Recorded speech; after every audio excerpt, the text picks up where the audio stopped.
Episode 33. I wonder what E is thinking about whenever he's sitting at these root nodes meditating. In the first place, meditating doesn't really seem like, well, in his character, seems like it's more of one of those Taoist things that he tried to turn away from. Not very scientific. Maybe I'm just pretending or whatever. Maybe it's some kind of remnant from practices that he learned from his family at a young age. And even though he almost completely turned his back on them, maybe this is one thing that remains that he does in moments like this where he needs to remember them. I'm just creating backstory in my head. I have no idea what's going on in his mind. Anyway, this is episode 33, and 3 times 3 is 9, meaning that this is going to be the finale to 9 Souls. I'm pretty sure. We're past the point of no return, right? Like, literally. We went past the point of no return last episode, and now that we're crossing, again, the same place where the point of no return was, or have already crossed it, everything has changed, so I think in that sense, that was the point of no return. Notably, we're not allowed to use the root node to go back to the pavilion to help out Xuan after that attack, apparently. So I guess we have to go back the old-fashioned way.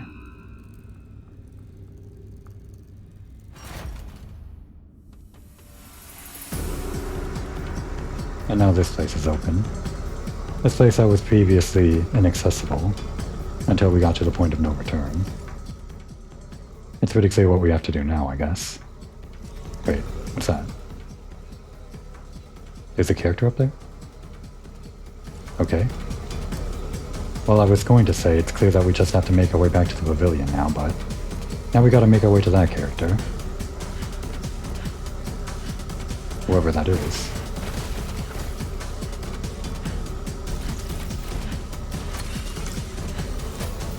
Personal diary? Okay.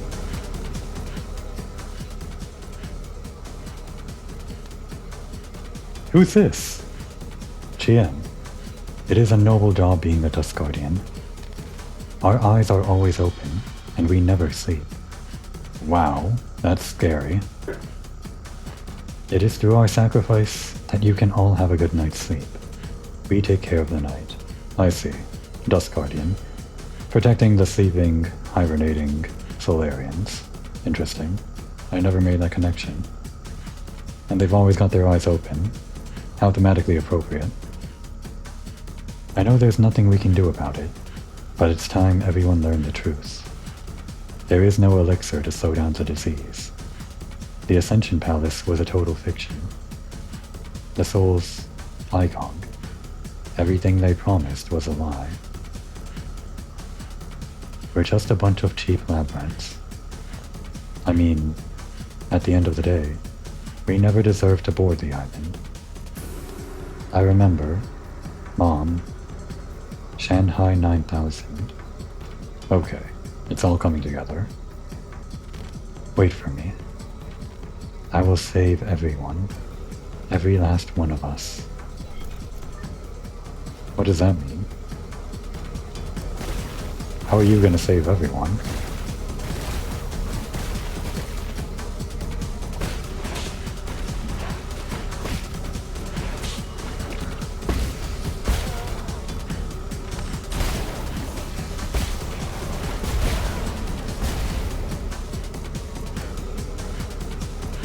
If you have a lab with a bunch of science experiment mutant zombies in glass cages, they gotta break out, right?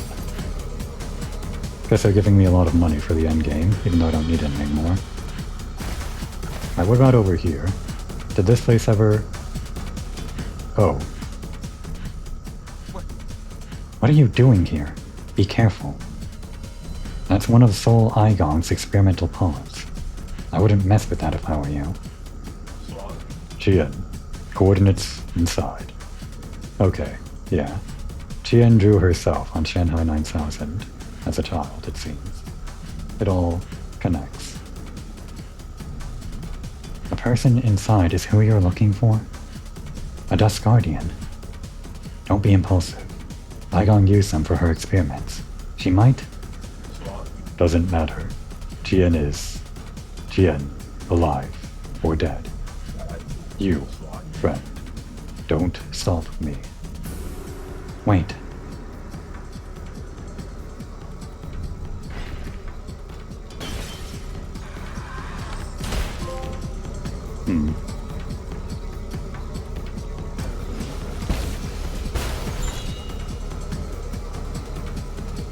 That's too bad. Friend photo. A photo of Shanghai 9000, and its Solarian friend was carefully hidden by a Dust Guardian in their uniform. So that's what happened to her? Thought she was going to save everyone. I'm not sure I understand. Just didn't end well. It once had a Solarian Dust Guardian friend who met her end when she became one of Igong's experiments.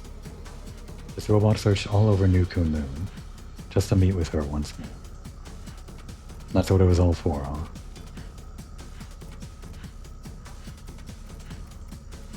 Don't get one for Chien, though.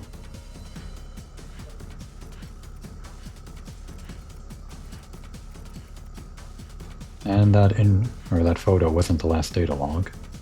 Guess there's still one more I'm missing that I'm not sure where. Where did it go, though? Here?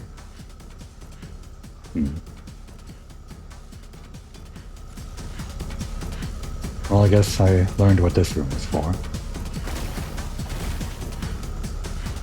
Didn't really think it would end that way.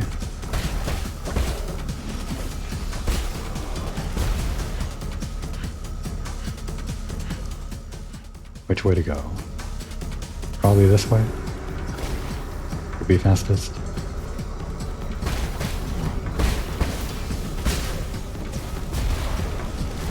Big explosions. Alright, and I tried to clean up everything before the point of no return, but then I found out I was still missing something.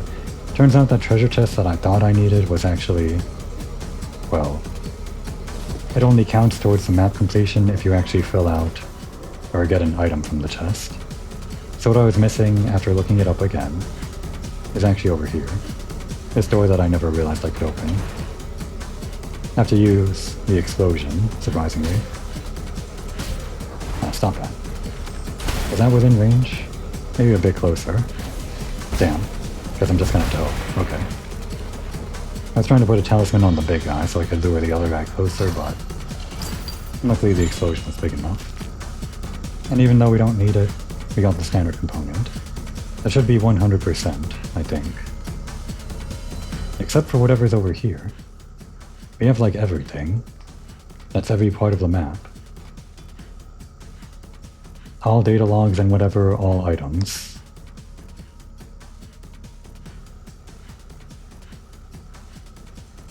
Whatever is in the top left of the room is something. And apparently it's a character. We gotta go to the Jade Pavilion, but it's at the top left, and it's not Shanghai 9000 or Chien.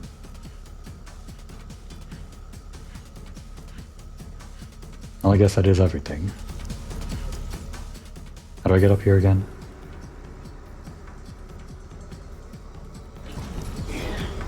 Just go this way.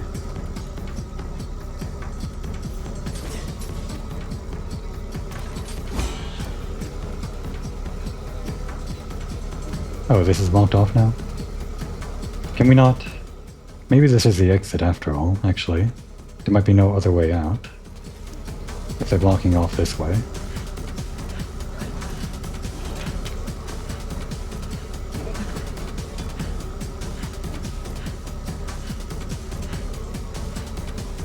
Oh, it was him.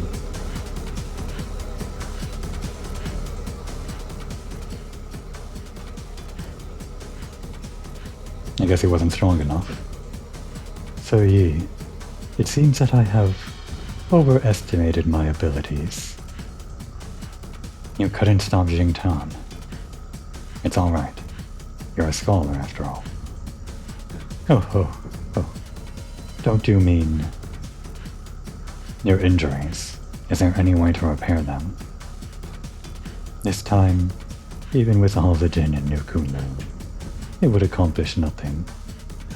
Oh, in the end, I shall be the one to shutter mine eye first. Dreams disappear into the clouds. Everything returns to naught. We'll help you.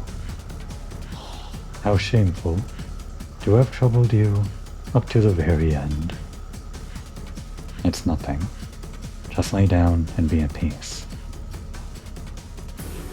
I shall perish with dignity, and not endure in silence.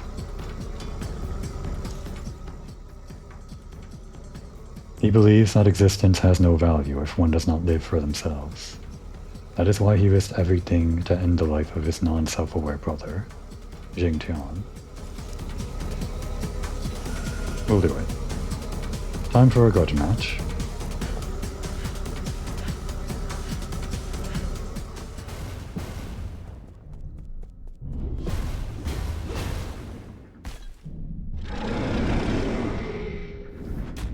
Jingtian, again. How do we fight this guy? I think he's just kind of crazy, right? Right, he's got that move. Might as well use the bow right now. Oh, you've got friends, huh? Great, maybe I should have saved the bow after all.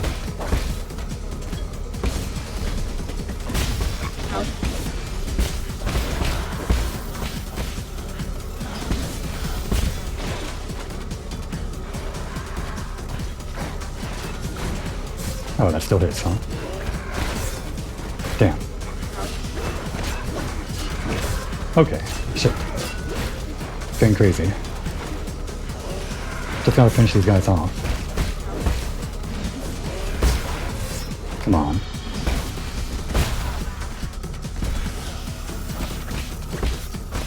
Right, he heals, I forgot.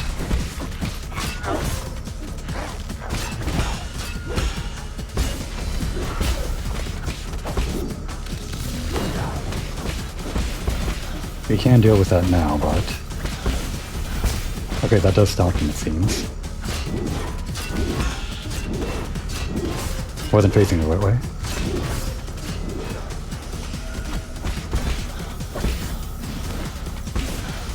Did that wrong.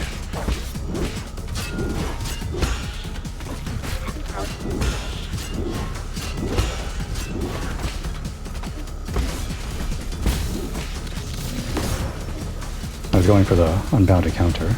Crap.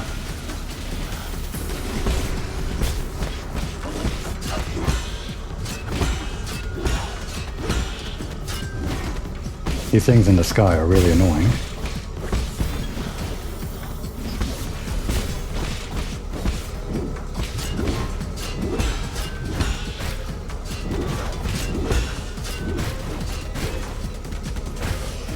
Real annoying.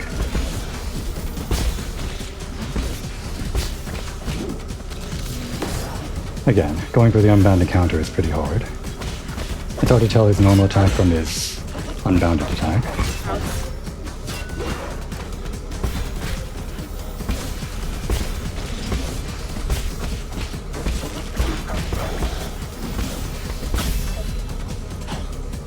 Good thing we have that upgrade. Otherwise we wouldn't be able to stop his healing. Alright, that's just the prelude. We've got a whole lot more to go to. Well, maybe not a whole lot, I don't know. I'm just going to assume the boss, Aigong, is going to be a whole lot. Actually, before we leave...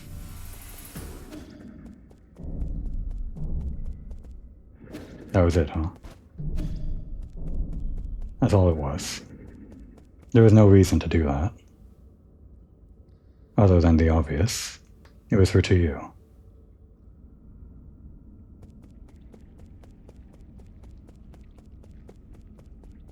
See you around.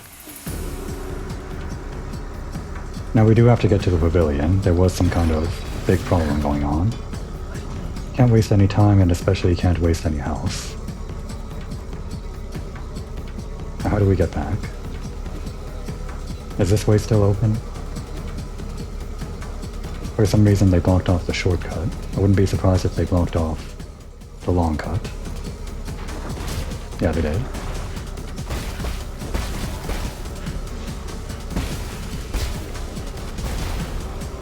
Do I maybe get any? Nope, no bow. Can I change these? Where's the... I went through the entire game without using it, but maybe it'll be useful in this last moment, where I really need some life. Just depends if I can actually kill enemies without getting hit that much. Okay, it's all blocked off. Guess we're going to the left. That one exit that goes through the pods or whatever. Really low on resources. Like all of them. At least it's quiet over here. It won't heal you up, E, but you can take a breather inside the container.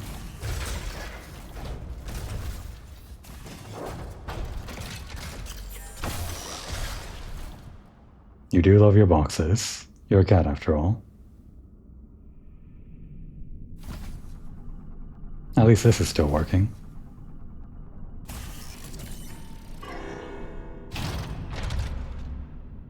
Everything seems to be breaking apart, but at least these boxes still work.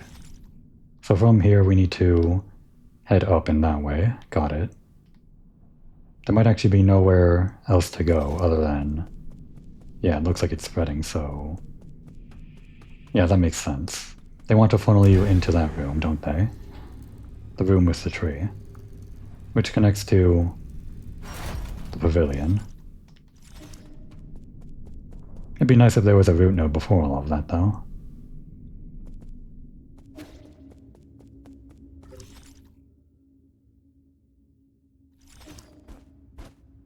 Is this blocked off? It is. It's very clear now.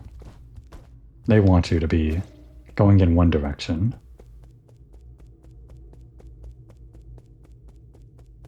Now we should go in the pavilion.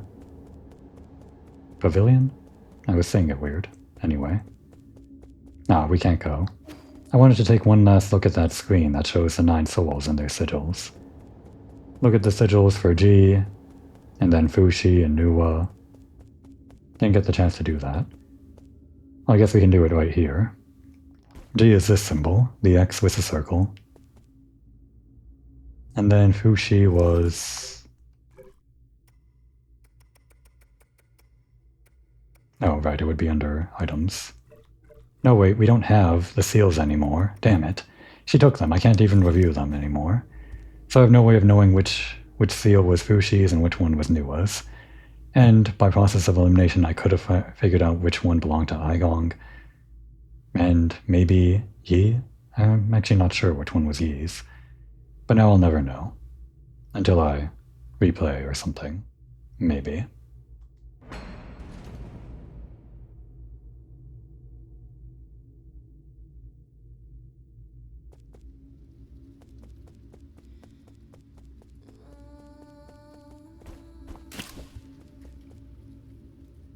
Does this heal us?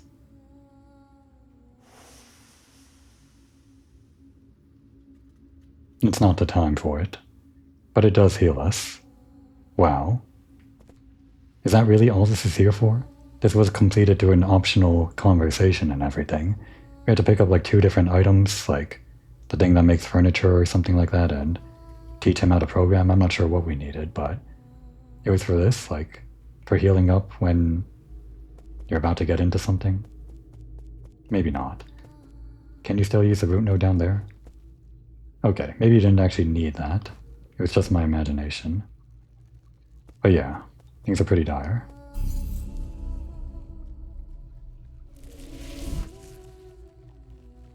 I think my Jade setup is still okay. One last check.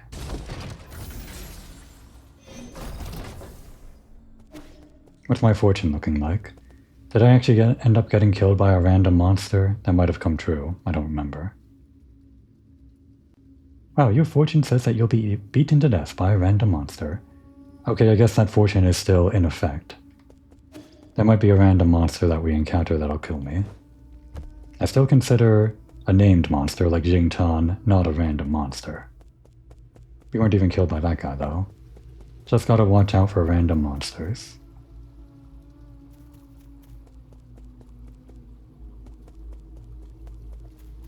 Anyone here? Great.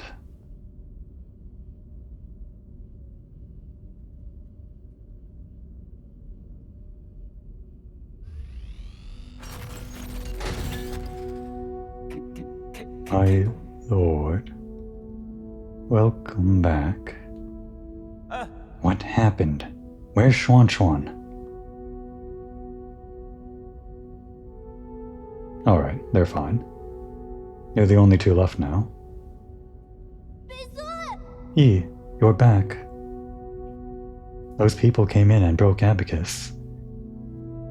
Can you be repaired? It'd be nice if we could have at least 3 people.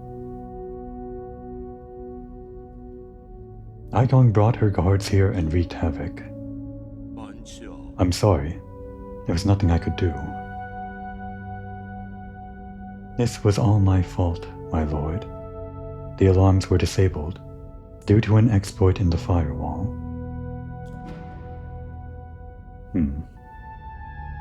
Yeah, I think he cares. It's fine as long as everyone's safe. I immediately led Lord Quafu and Xuan Xuan to secret panic room. Fortunately, Igong didn't stay for long. However, Igong took the soul seal in your vital sanctum. I guess even she has to do that. It's not like we carried it around with us. I tried all I could to stop her, but she succeeded in the end. I deserve the most severe punishment. I was also stripped of all my permissions. So now she alone holds the power of all 10 soul seals. Why would she go through all this trouble?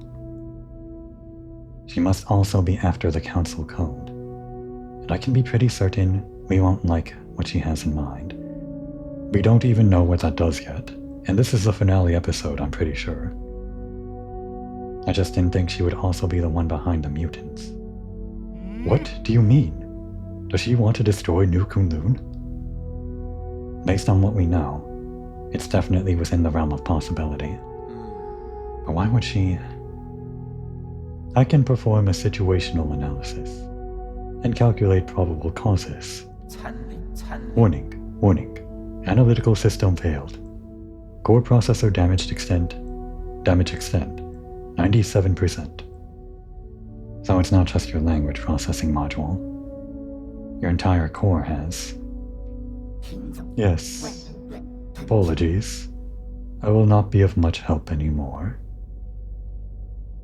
I may be about to shut down permanently. Shut down? What's wrong with Abacus? Can you fix him, Yi? Uncle Chubby? We're not going to let Abacus die, right? Core damage is irreparable. No one will be able to fix it. No. Is this my fault? Absolutely not, Xuan Xuan. My shutdown isn't related to the actions of anyone. The winds of fortune blow every which way. No one escapes calamity, not even if they happen to be the world's most powerful computer. Yeah, that is the ongoing theme of the game.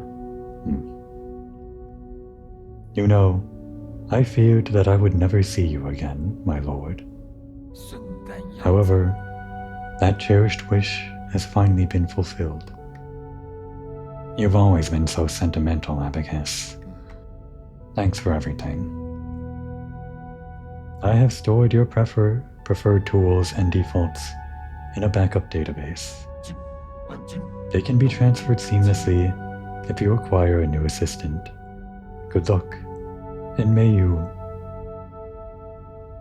Processing limit reached. Processing limit exceeded. Permanent shutdown in 3, 2, 1. Abacus?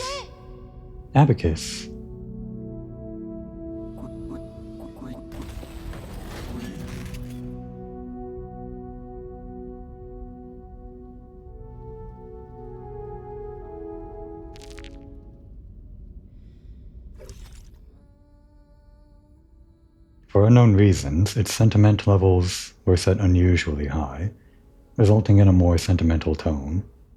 As Yi's most loyal assistant, Abacus stood up against Aigong during the break-in and protected the residents of the pavilion, resulting in severe damage and forcing him to shut down.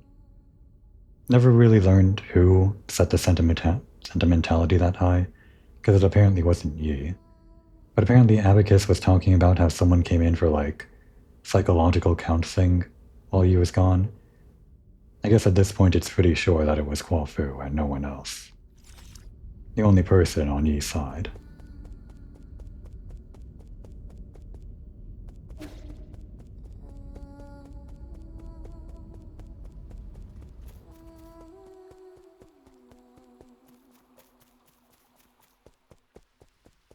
We worked so hard to build this place up.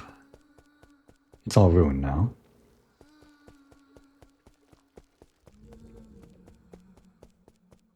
Where's Xuan?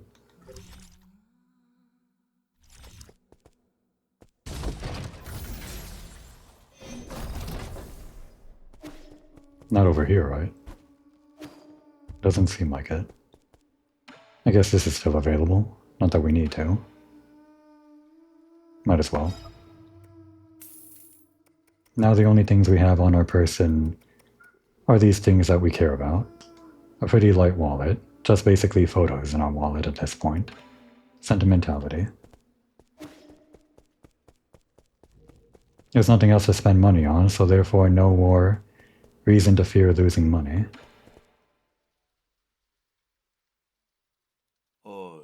This is the end, isn't it? I feel like we just went on a massive wild goose chase. This is not the time to mourn. Was that supposed to fill me with hope? Aigong just seized ultimate control of the council. Commanding the guards to annihilate us will be a piece of cake for her now. And don't get me started on the mutants. It won't be long until the entirety of New Kunlun is crawling with them. Do you really think there'll be any survivors? Solarians aren't the only residents on New Kunlun. What do you mean? Are you talking about Xuan? Wait, no. You mean you want to save the 8 men? I'm not in the mood for jokes right now. Are you really serious? This looks like it's a choice. These never really felt like choices. But the way it's read now... Oh god. If I choose one, can I come back and choose again for a different ending? This is probably related to multiple endings, right? Damn, it's all over the place. I've thought it through. I want to help the 8 men survive. No, now that I think about it, the Solarians are a more pressing issue. I need more time to think. I think you're confused because you just got pulled from the soulscape. Why don't you calm down for a bit and come back when you've thought it through? Thought it through. Where is Xuan? Does he have anything to say about this? It's not on the roof. Pretty sure. He doesn't appear on the map. The only character here is him. Guess we wouldn't see if he's over here or something.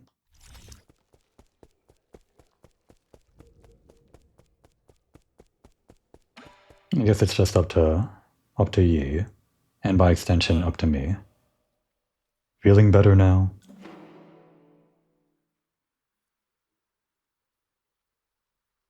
I mean, the Solarians are a pressing issue. Feels like everything that Yi's been through, though, it's probably going to be this, right? Just feels like this really is a pressing issue. I'm not sure there's anything we can do about it. This is probably the only thing we can do something about. Alright, I guess I'm locking it in. Yi. Regardless of whether New Kunlun goes dark, we must take them all back to the pale blue planet. We should return the flames of the eternal cauldron before everything is extinguished. If Hong were still here, that was what she would have done. That would doom the Eternal Cauldron. Do you know how many people sacrifice their lives for this project?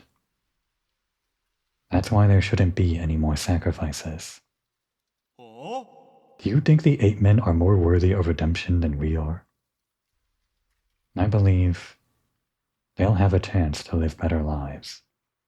Huh. I guess Chuan Chuan has influenced you quite a bit. Same goes for you. Forget it. I can't be bothered to explain myself. Well, this is where we're at. If you want to do some good deeds before it all ends, I won't object. But what happens afterwards? This is all empty talk if we can't stop Aigong. If a battle is inevitable, I have something that could tip the balance. Remember that rhizomatic bomb you found last time? I do.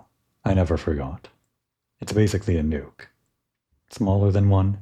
Could eliminate an island, apparently. I have plans for a new arrow that, if made, could tear apart heaven and earth. That is not an exaggeration. Have you started making it? Yes. The automatic forge is working as fast as it possibly can, but it still needs some time. The bad news is, this type of arrow can only be fired once. Yeah, it's not like we have more bombs. Once is all I need. Let's split up. I need to prepare for my confrontation with Aigong while we wait for that arrow to be completed. The 8-men problem is a bit more pressing. I need you to take Chuan Chuan to Shenong. After that, activate the docks and... There he is. You can't decide for me. I'm not going. Chuan Chuan.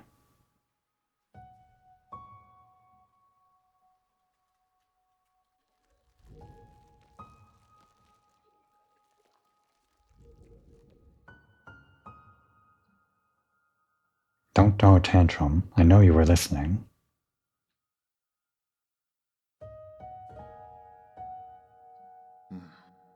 Did you hear everything Uncle Chubby and I were saying? Then you should know that it's not safe here anymore. Didn't you see how they hurt Abacus? I don't want to go to that blue planet thing. I want to stay with you, Yi. I want to go to Penglai together. Don't be silly. That's not a place you should go. At least you'll be there. You have no idea what you're talking about. You don't even know me. Of course I know you. I know you like your food well seasoned and extra spicy. I know that when you sleep, even the neighbors can hear your snoring. I know that you're super knowledgeable about everything. You taught me so much. Made me realize how big the world could be. I know that after Mom and Dad left, you were the only one who would love me. I have nothing if you're not going to be with me. Chuan Chuan, there are some things I think you should know. I'm actually not a very good person. Centuries ago, in a desperate attempt to avoid extinction, we Solarians took your people. We kidnapped countless 8 men from the pale blue planet to New Kunlun. We robbed you of your freedom, treated you cruelly, and killed you indiscriminately. That's the truth behind Peach Blossom Village. The worst part is, this was all my idea. I already figured all that out ages back. I'm not stupid. I saw those killing machines on the day I left with Anong. That was when I guessed that our village might not be what everyone imagined it to be. And you should also be aware that if it weren't for me, you might have been living a normal life on the pale blue planet. Your mom and dad would still be alive. When I first saw those things, I was really scared, to be honest with you. But that's the thing. You're the Yi who lives with me now. You're not the Yi from the past. And most importantly of all, I know the current Yi would never hurt me. As dangerous as it might get, I'm not scared when I'm with you. Please, let me stay. Don't be silly. Since when did you start being so difficult? How's this? I promise to pick you up from the pale blue planet as soon as things settle down here. Really? When have I ever lied to you? Please, go take refuge with Shenong and the others.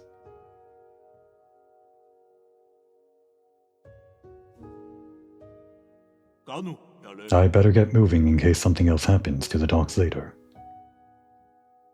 I'm leaving it in your hands. Explain the situation to Shenong and guide the 8 men to the transport ships. I'll prepare for my fight and wait for the arrow to finish before meeting up with you all.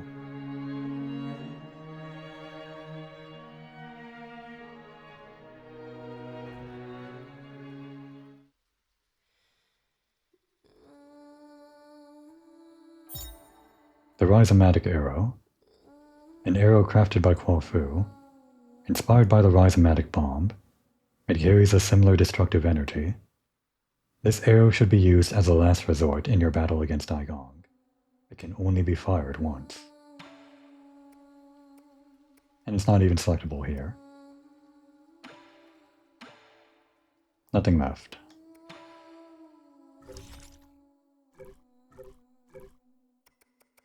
And actually, never did get that last entry here, nor this last entry here. I'm pretty sure I didn't miss anything though. Could still be up ahead, who knows. No turning back now. One last rest? Not that we have to.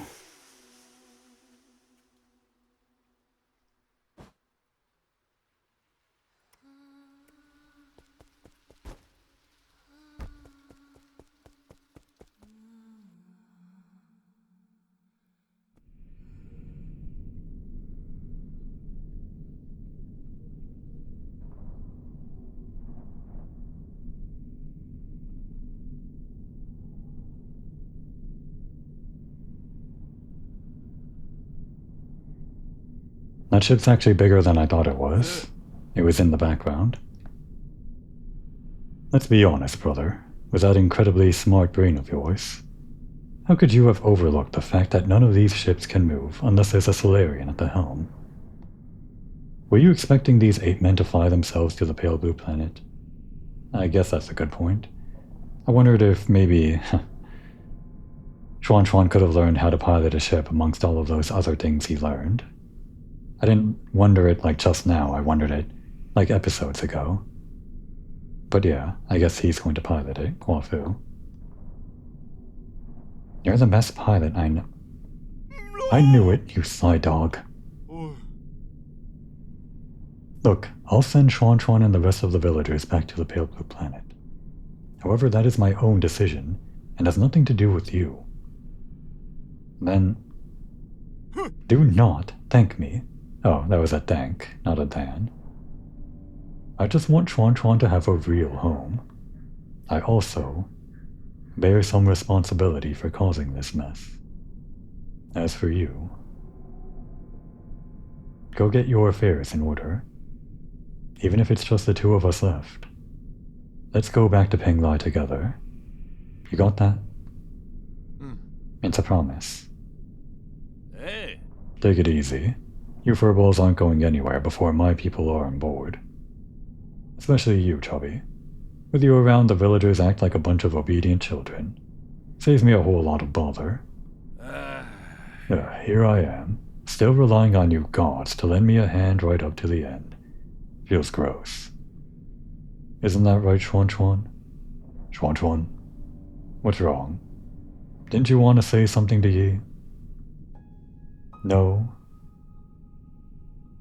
Come on, we're on a tight schedule here, kid. No, I don't want to go.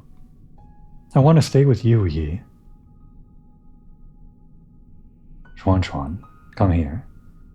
I have something for you.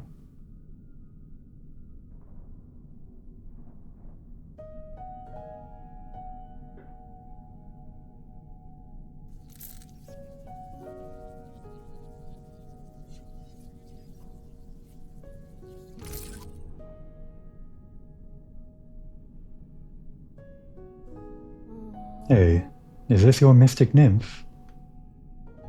Yes, it's very important to me, so I want to ask you for a favor. Can you hold on to it for me for a little bit? Really? Okay. I understand. I'll take good care of it and return it to you later.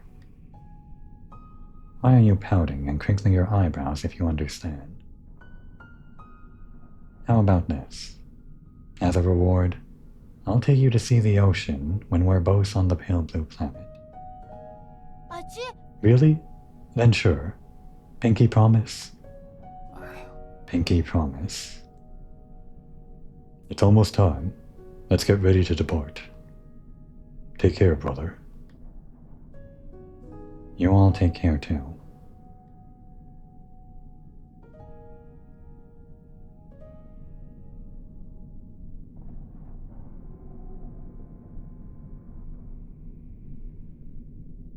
So that's what it looks like, through the door. I guess we were just in orbit, around the planet.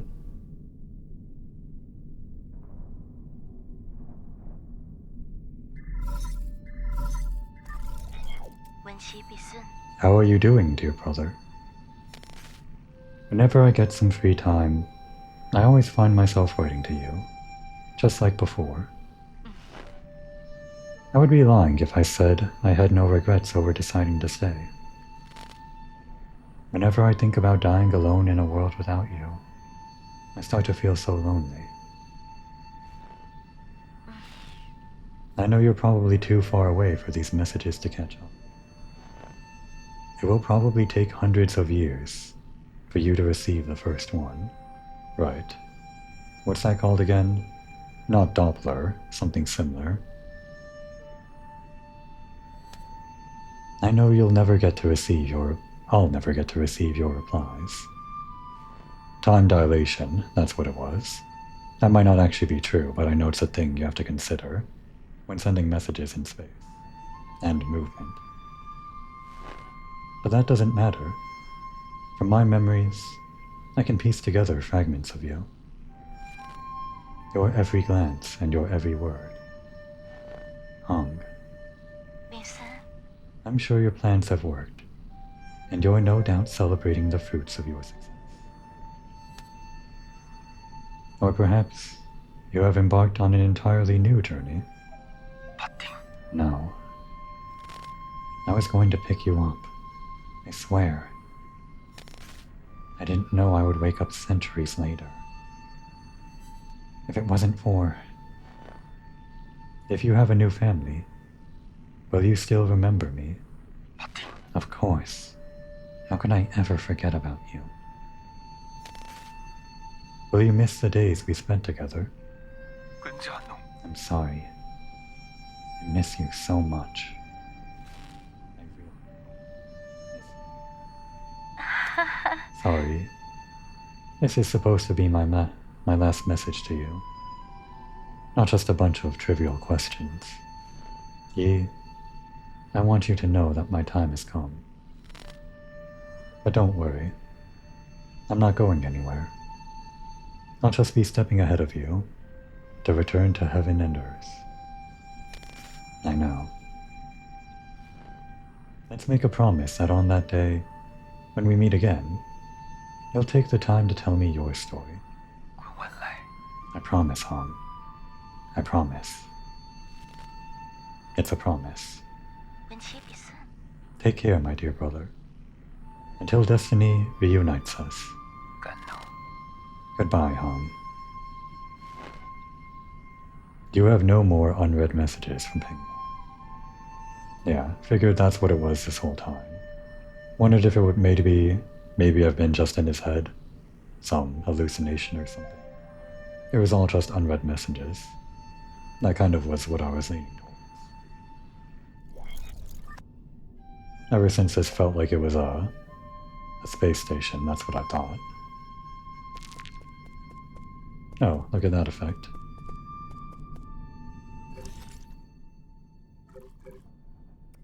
Who updated? It's Hong. Never realized we never had Hong here. Yi's naive and eccentric younger sister. She has a particularly close bond with Yi.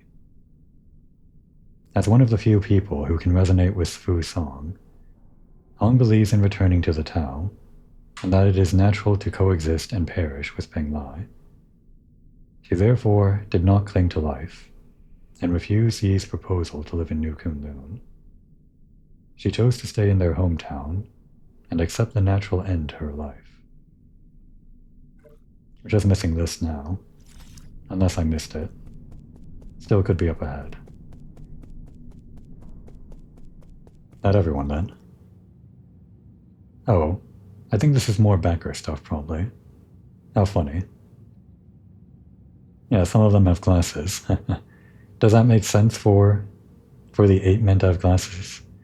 I guess they wanted their farm to be efficient, so maybe they introduced the technology of glasses to the 8 men farm. Not sure at what point this might loop. Might have looped already. None of these seem familiar. Hey, who the hell's this guy with the mask? I guess masks are okay in the 8 men farm. We've seen them wear them. I think we've looped by now. Maybe? Yeah, we have. Alright, let's rest.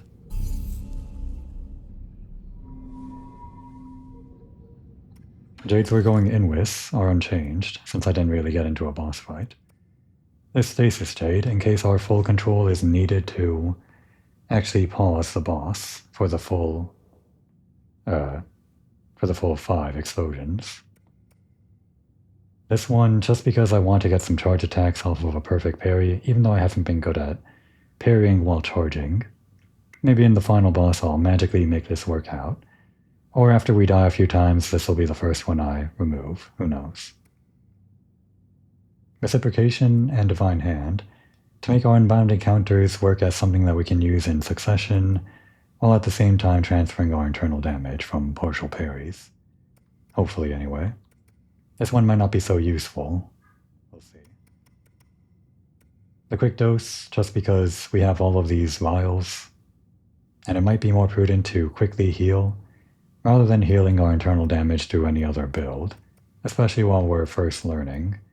We might switch this out too if we figure we want something else other than quick heals. As we get to understand the boss better, I'm sure we can weave in normal heals without this. And then just this one because we have one left. Swift Descent, which lets us dash downwards in a not very useful maneuver. Maybe I could make use of it if I thought about it more, but other than that it gives us more or less cooldown for the Immortal Dash, meaning quicker iframes if we're panicking and dashing around on the ground. That's what we're starting with. Oh, and what do we have for... Well, I guess it doesn't really matter for this thing. Just put it onto this. In case we wind up fighting some zombies or something, having some key might be useful. I guess I didn't use this until the very end. So I guess I'll wear this actually until the very end. If there are actually enemies around, this wouldn't be the worst thing to have. It's not like we need money, but I guess it's all about survival. We don't need offense as much as we might need defense, so... If iGong has some ads for some reason, this will help. Yeah, we're going in with full control. Might switch over to Key Blast to get more uses out of our arrow, because the arrow ended up being pretty broken, like in our last fight against Ethel. Or we'll just start with full control for now. And I guess we'll start with the Cloud Pacer. in case we need some cheeky interrupts.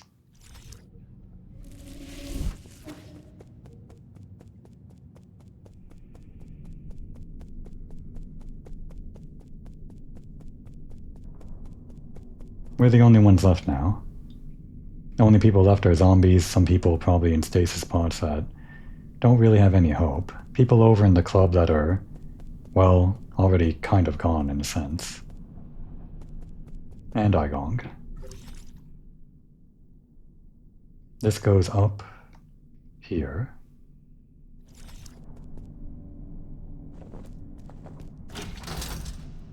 Nah, it's damaged all below.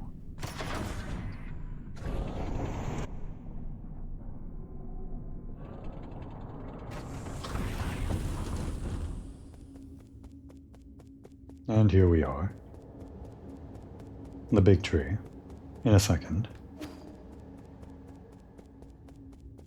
I was kind of wondering how we got from here, like the Jade Pavilion, over to the spaceship, but was this path even blocked off before? I'm not sure it was.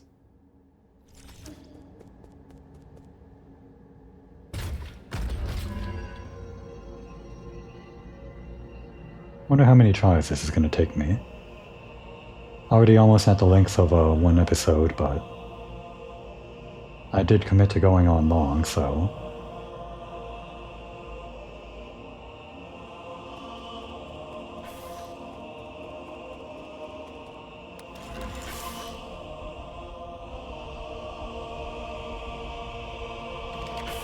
alright. Here we go.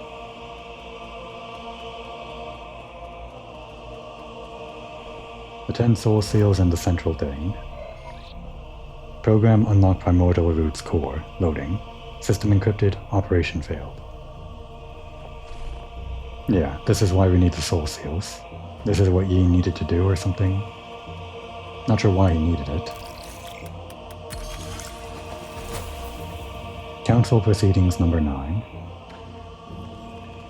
It's them. It's all 10 of them. Look at that. Oh, and G is hiding his face.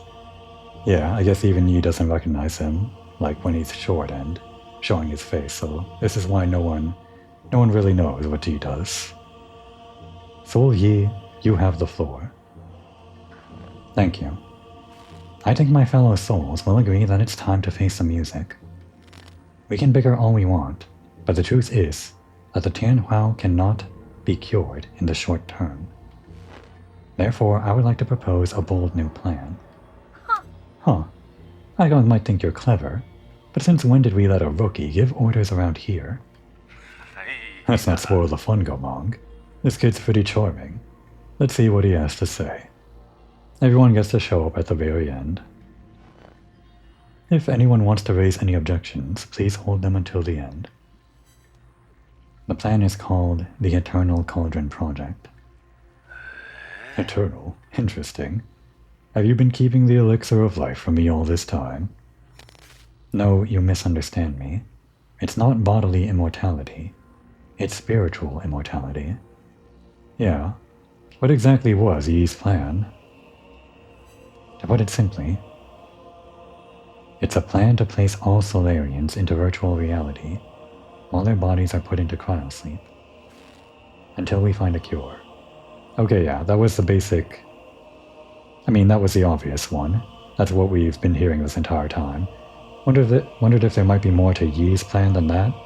But I guess Yi's plan was basically Igong's plan, extending the time limit on Igong's plan, which is to find a cure. He had the utmost faith in her. Our scientists in G have already experimented on this. They were not successful. Not very successful. This time is different. This time, we have Lady Ethereal's vital sanctum and the soulscape system. Lady Ethereal sitting next to Yi is sweating bullets right now. Her tests have proven that we can fix all the shortcomings of older hibernation devices. Combine that with the creation of virtual worlds, and all Solarians will be able to enjoy centuries of blissful dreams. Lady Ethereal, does it really work? Lady Ethereal is sweating bullets right now. Yes. Upon waking up, all test subjects were very satisfied with the dreams they experienced. There were a few who had trouble, but those are minor issues. I'll patch those out. The only issue is generating soulscapes for tens of thousands of people requires an unprecedented amount of computing power. We wouldn't be able to meet capacity, even if we linked up every single abacus on Ping Lai. Oh, abacus. Abacus means computer, because a computer computes, and an abacus, well, it abacuses. It's the same thing as computing. That's just what they call computers, I guess. And Rui is our personal computer. I understand now. I believe the esteemed Gomog has an answer to that. Why are you asking me for an answer? If this is how half-assed your plan is, count me out, rookie. In your research on Zhangqi soldiers, didn't you posit the possibility of biological calculators? So that's what you're talking about. Connecting biological brains in series can indeed form an immense biological computer. However, that theoretical model requires the brains of organisms with higher intelligence. From where do we source those? Don't tell me you're going to use Solarian brains. Of course not. We can't use anything polluted by the Tianhong. I mean, that would be unethical. Great, Yi. Great save.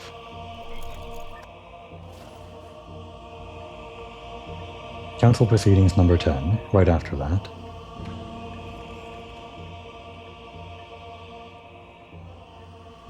You all remember the Haotian Sphere, right? The Deep Space Telescope has been running for centuries. Oh, that's what the Haotian Sphere is? I thought it was the Death Star. I must have confused that this entire time. It has collected massive amounts of information. Did it actually find a planet with intelligent creatures? Exactly. We have temporarily named it the Pale Blue Planet based on its appearance. Reports show that primitive humanoid creatures, humanoid meaning solinarianoid, it's just like translation here, with large and active brains, reside on the Pale Blue Planet. Show me the report. I want to see it. You can't just make up such a huge discovery, young man. I have read the report, so we need not doubt its veracity. They're still living beings. Wouldn't that be too cruel? That pity is totally unwarranted. If left alone, primitive species tend to wipe themselves out anyways. Better for us to cultivate them for our purposes. Are we opening up a whole new hunting ground? The G-Clan is itching to get our muscles moving. You're all thinking too far ahead. The Pale Blue Planet is 500 light years away from us. What? So this meeting was a complete waste of time? The Fong Clan didn't spend our money to listen to your fantasies. Yeah, they're just here, sitting in, listening on the meeting. They're providing the funding, but they're not actually, doing anything else, I guess. 500 light years. We don't even know if we'll make it to the next decade. Even if we did manage to gather enough food, how are we going to gather a vessel and the energy to get there? We already have a vessel, and what's more, we're sitting in it right now. In the final phase of the Eternal Cauldron project, Kunlun Island will be launched into the heavens. The entire island, with everyone on it, will warp to the Pale Blue Planet. Right. It took me a while to understand this until several episodes ago, but the entire island became a spaceship. The Haotian Sphere is like a sphere around the island. Didn't realize that for a long time. You're insane. No, he's totally serious. I've done the calculations. There's enough energy stored in the primordial roots to make that trip. It will only take a few years to build necessary rhizomatic energy columns and engines. As long as we have the primordial roots when we reach our destination, energy replenishment shouldn't be a problem. But what? Speak up, fatty. Easy. don't call him Fatty. What Kwafu wants to say is, once we make this trip, we will not be able to return for at least another 500 years. So they did think that they could return. Okay, it wasn't just a mass exodus.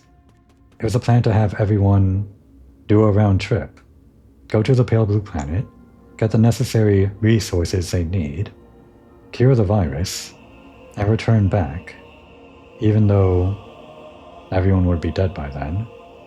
I guess they would plan to recolonize Ping Lai. It's actually a more solid plan than I thought, rather than just living indefinitely on a spaceship which is prone to failure. And then, several recordings later, it's just these two. Yi, calm down. Why won't you hear me out? It was you. You're the perpetrator. This is right before the beginning of the game. Where are the others? The other souls have their own matters to attend to, and have asked me to speak on their behalf. I see. From the very beginning, I was the only one kept in the dark. I guess that's not entirely true and not entirely false. I think all of the souls ganged up on Yi from what it sounded like throughout the entire game, except for Kwafu, who maybe didn't go all the way. But even all of the souls other than Aigong were kind of kept in the dark. Even Kwafu and Lady Ethereal now. They reached the same conclusion as I had. We must accept our current predicament. What exactly did she do right before this recording that set Yi off? Conclusion, my ass. It's you. You and this accursed Tiandao Council. You murdered everyone. Murdered my parents. Oh. Did he find out right before this happened that she created the virus somehow? Because of you, now Hong will die too. Data corrupted. That must be, right? Those are very accusatory words, so he found out it was her. So this whole time, I guess it wasn't really that he knew what he had to do. Maybe he did, but maybe it was just for revenge or something up until the very end. Still not exactly sure what happened right before this all happened, but at least we're painting most of the picture. Oh good, it was here after all. Root decryption process 80%. Seems like whatever Aigong was planning is still in progress. Here's our last data log. We didn't miss anything. There it is. Root core monitoring device. Root core decryption report. Wusong is breaking free from its seal. We're about to lose all control of the primordial roots network. After arriving near the Pale Blue Planet, the primordial roots were coaxed to build a massive web around New Kunlun to partially cover the nearby star, allowing the roots to absorb its light and provide never-ending power for the Eternal Cauldron project. Wait, how much of this is new information? A massive web around New Kunlun to partially cover the nearby star. I see, so it's basically like a giant satellite dish at this point or something? Or more than that? I'm not sure.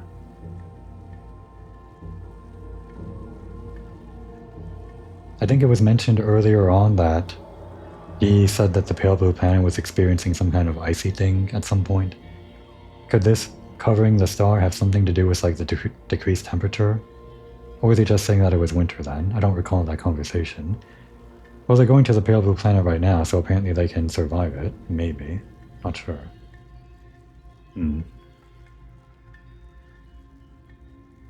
But they're saying that they lost all control of the Primordial Roots network. Is this something that Aigong did? Is this what set Yi off? Haven't exactly pieced it together.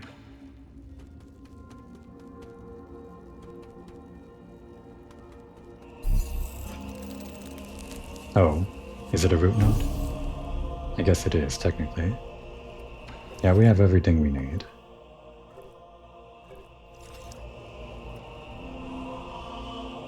This is going to be our checkpoint, isn't it?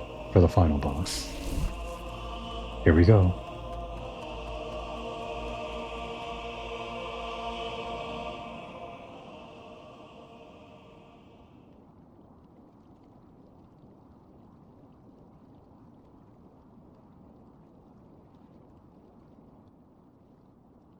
It's 3D. You're up early. I thought you would sleep much longer. I realize that this really isn't the time for a nap. Shame. Why return to this pitiful place when you can welcome a whole new world in your dreams? A whole new world? I don't care what it is you're trying to do, but you better stop right now. What so? Why?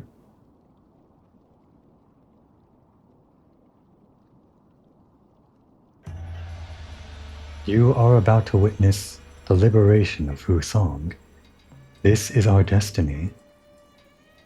We will soon devour the fruit that fate has provided for us. We have waited too long for this moment. You've gone insane. Insane? I found the truth and unlocked immortality. How can you not fathom the significance of this achievement? You're right, I can't. I don't understand why you would make the same mistake over and over again. Transforming Solarians into those mutants can't be the answer. Prophets always have to beat a lonely path. Never mind. You'll thank me in time. You and everyone else.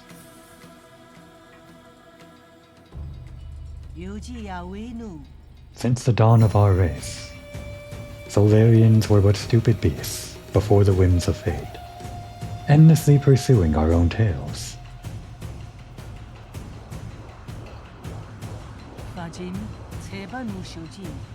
You should celebrate, because we're about to break out of this cycle and enter the realm of the immortal.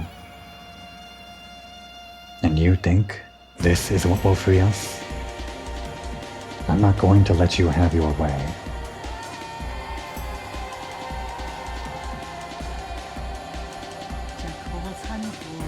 How extremely cruel of you. I hope that by trapping you in your dreams, I could avoid this confrontation.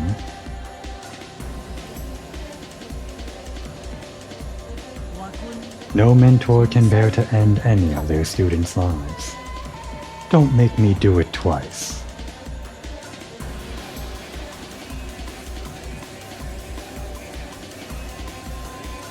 Gong.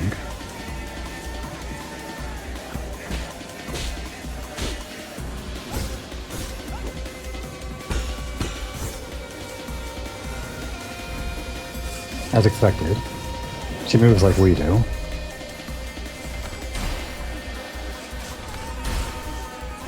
Just stop for a second. That's not even enough for one.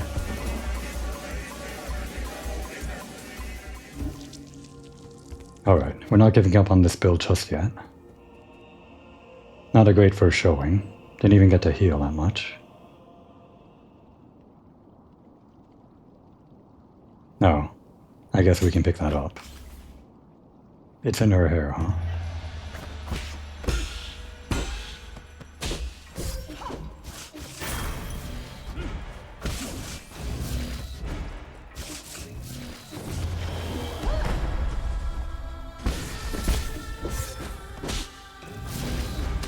She got us.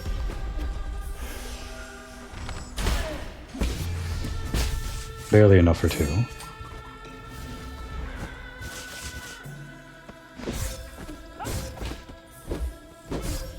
Her movements are hard to read.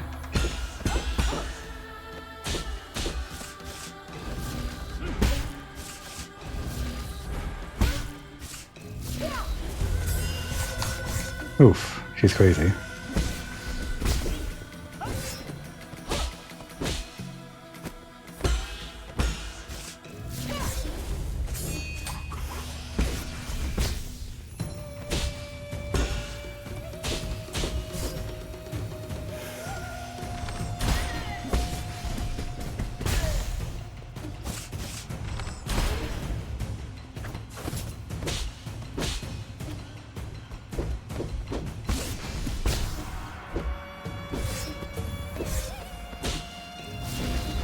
She got us. With a stylish kill, too. She knows the exact timing, too. Pause right before she actually attacks. It's like taking advantage of everything that you... well, all the instincts that you have for parrying throughout the entire game.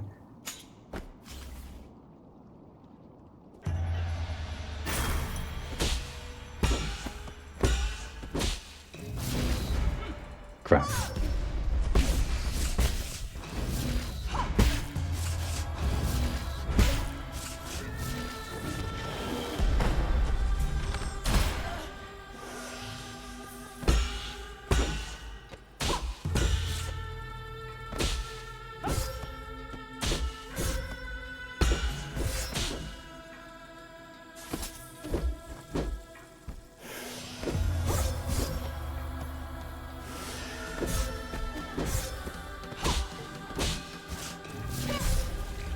Man, I was really focusing on parrying there.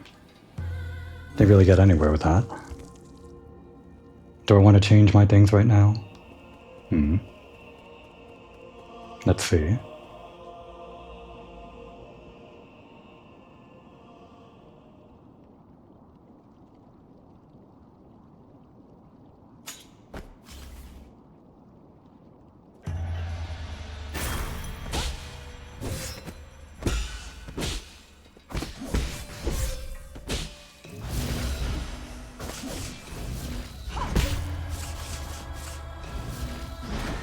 You can't parry that.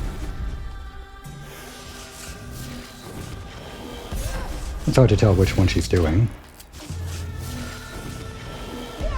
Whether it's the big explosion or the, that, or whatever. There might be some way to tell them apart. Not sure. Should I give up on picking up this skull? It's just a point of pride at this point. It kind of ruins my startup.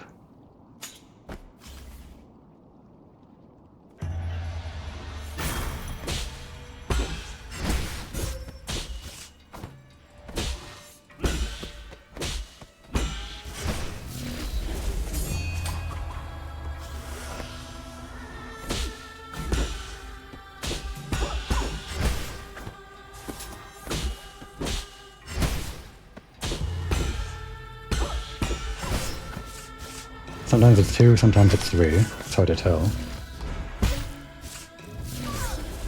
That one's hard to parry. We have to be on the ground to do the unbounded counter, but it's not exactly something that we can prepare for after she does the talisman attack.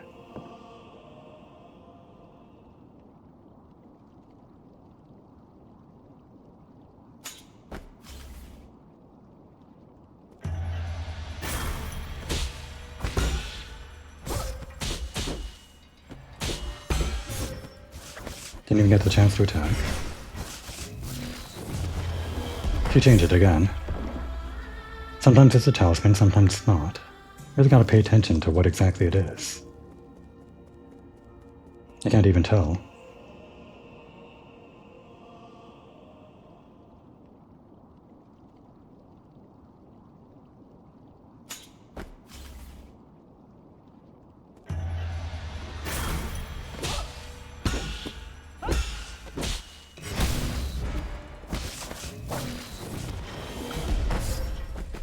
I think we gotta maybe stay on the ground for that one.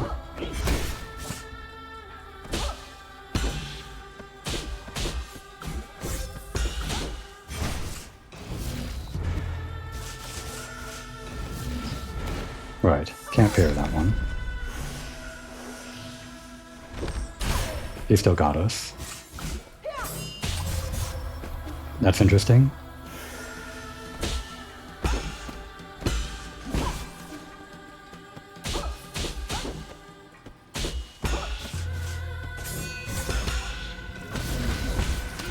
Ah, she got us. I thought we got her, but she got us.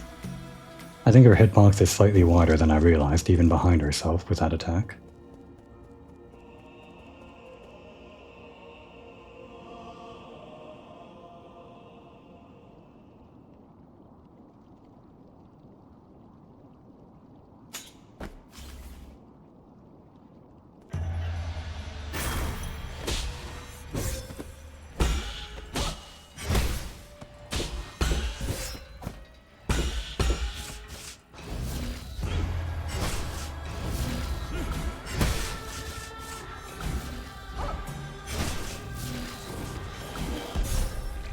She really goes far with that. It's difficult to avoid when you jump in the air because the center of the sphere is in the air, so it's better to stay on the ground to dash away, I think. But jumping away is what you're trained to do whenever she does the talisman attack, to do the skull kick or the whatever this is. I forgot the name. Are we at the point where we rethink our jades? I don't think this will help that much. Getting the full 5 is pretty hard.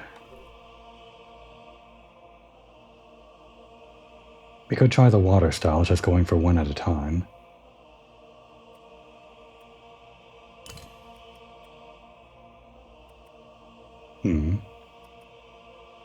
I think for now, let's try something defensive. Much as I want to use this.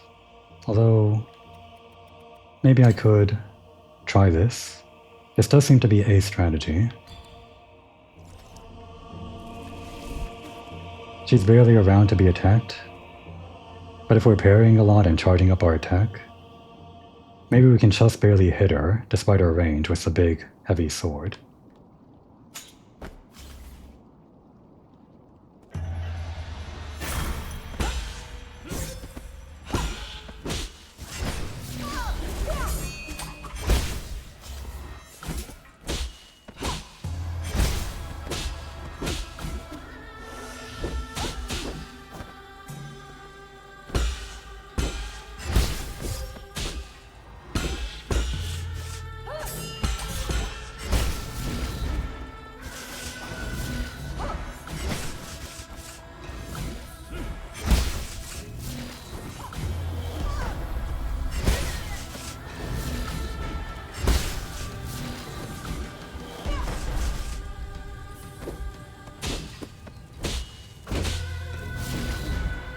Got us. Damn. She goes backwards a bit when she does that.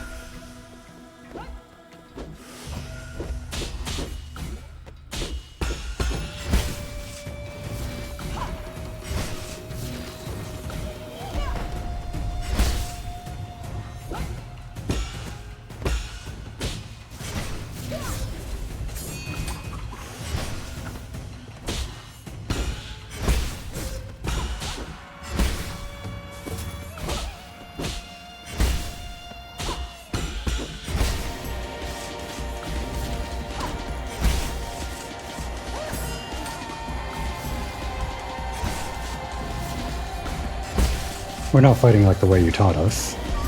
Oh god.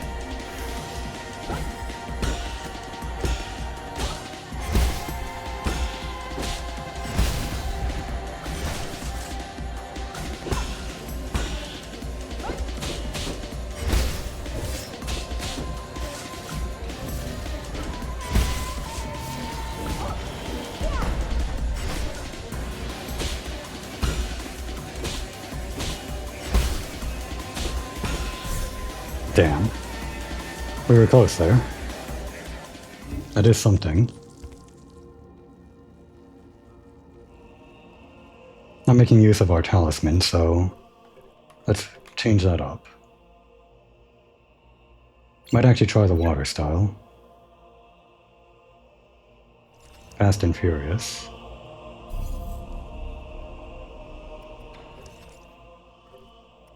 This can work, these two. I still want to try this a little bit.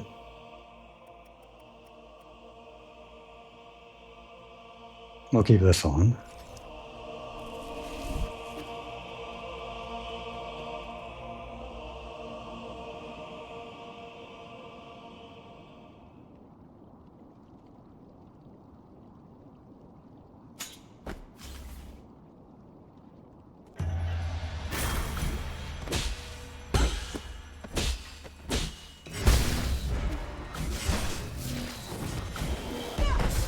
You gotta be moving when that happens. Can't stand still.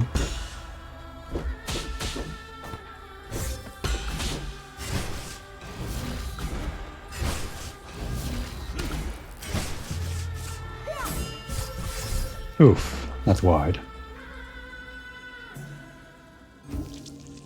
It happened so fast, so many different attacks.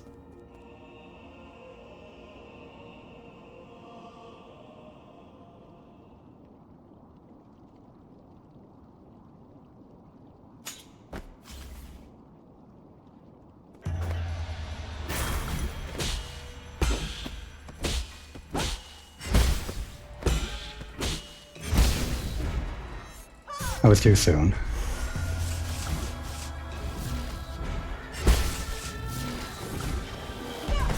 Still? Really? I'm not sure I understand.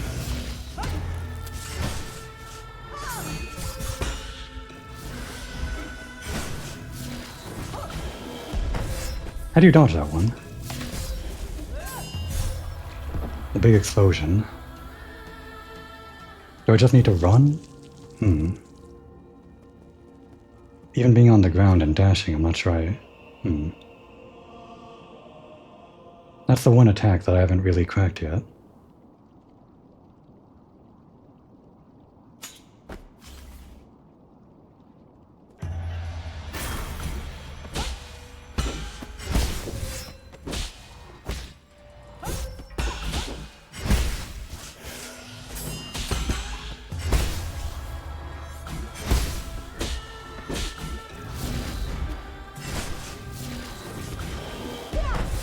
There it is again. Wait, towards her.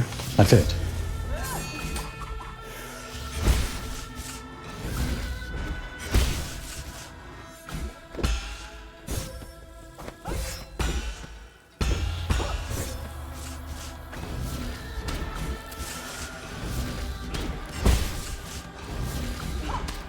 Oh, she still got us. Too soon.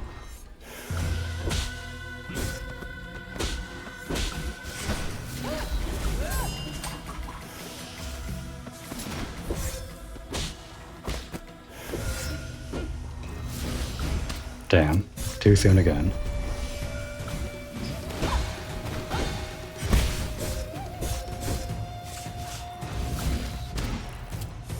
I was going for an unbounded counter. It wouldn't have mattered anyway.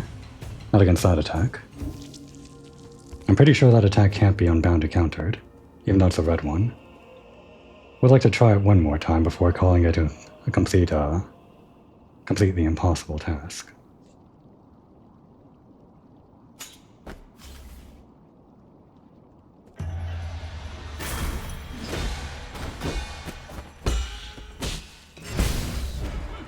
Too soon again.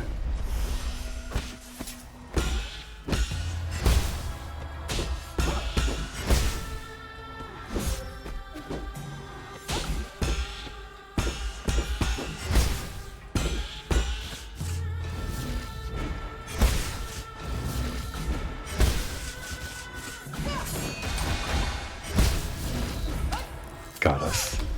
You too.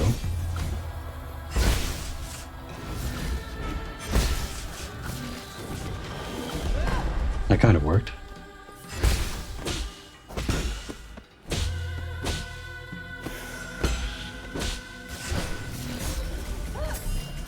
Oof.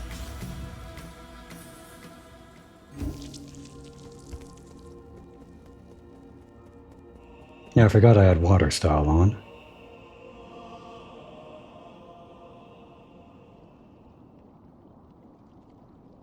Just as an experiment, how does this work out? This bow. If we get a chance. She teleports around a lot, so it's... oh. Well, it's kind of useful. Might be better just to get one hit, though, with the interrupt.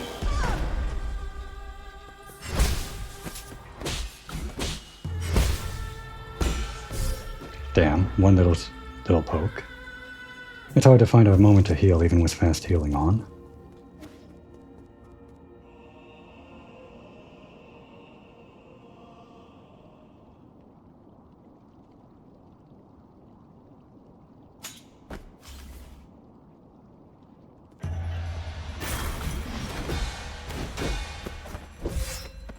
It's weird. Felt like I was missing something.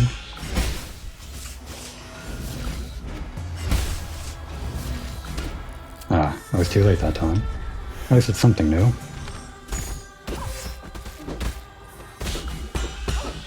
think I prefer this after all.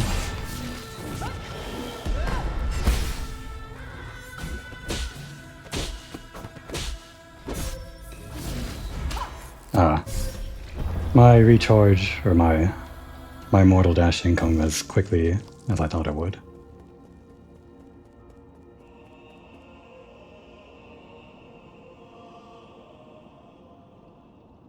Do I give up on the skull now?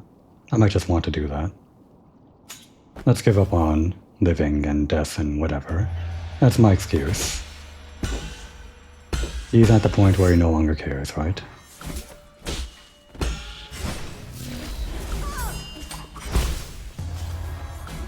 Okay.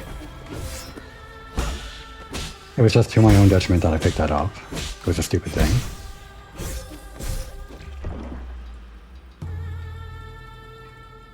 Why do I even bother picking it up? He is at peace with death, sort of, almost. So I should therefore not be picking up the skull anymore. Let's just give up on it. I'm telling this to myself here. I think there is a window I can manage to get in there.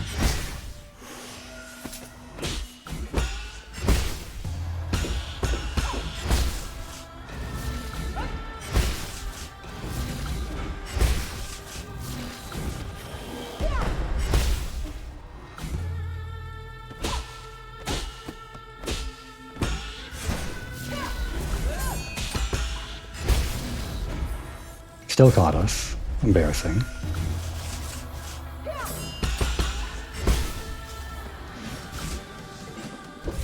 My charge ran out.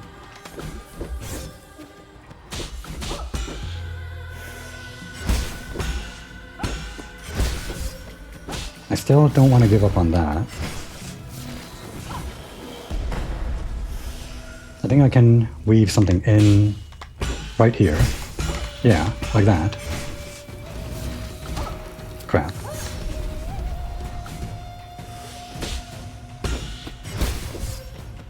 The timing's pretty hard. Can't really buffer without parry.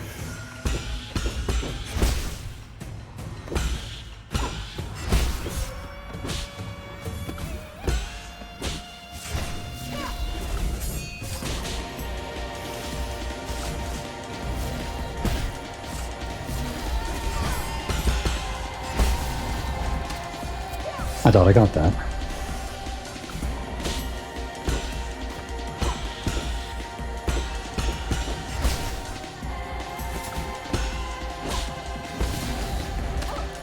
She got us.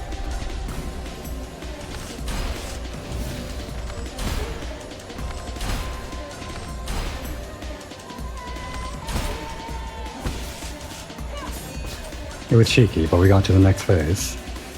And we have one hit left. I tried to unbound to counter that.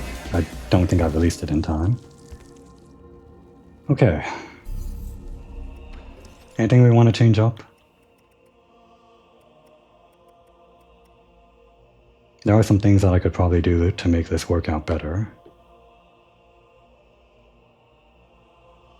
We're not really doing unbound encounters that much. This works out just well enough, these two. But I want to use my talismans more. Water style is easy enough to use. Maybe we do try Key Blast, which doesn't take as long to charge up as the 5 Blast, I don't think. Combined with the bow, just to see if we can make that work. Water style might be the more prudent option, but feels like I'm getting a lot of key charges that I might want to use on the bow. This only takes up 1, and there's a lot of parrying going on. So maybe we take this off to transfer our internal damage, and actually put this on. So that way, we just have that little split second more time to actually activate the talisman. Don't just want to rely on water flow, which goes on instantly. I do want to have like openings to put on the heavier hitting talismans. Just want to try that.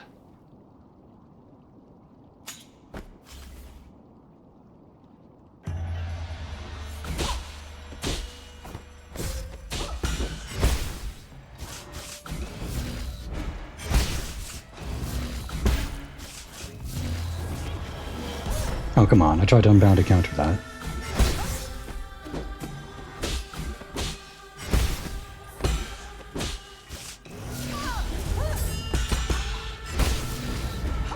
Damn, that was too early. I felt it.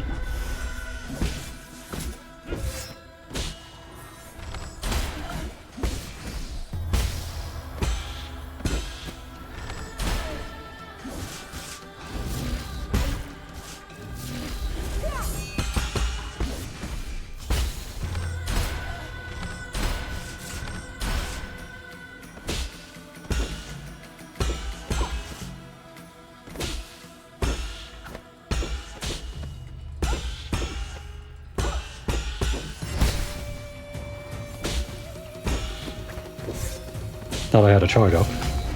Damn, she got us.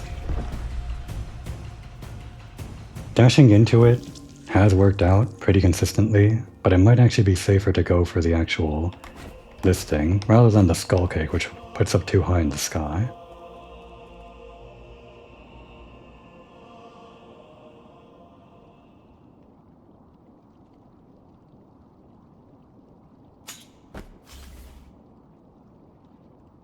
She always starts the same.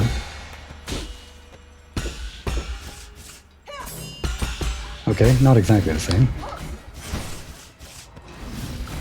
Okay, so that doesn't work. I'm pretty sure that was in the window.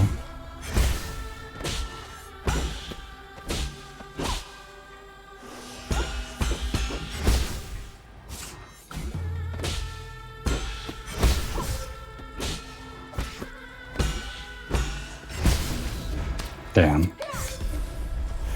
Gotta get used to that. Right at the end.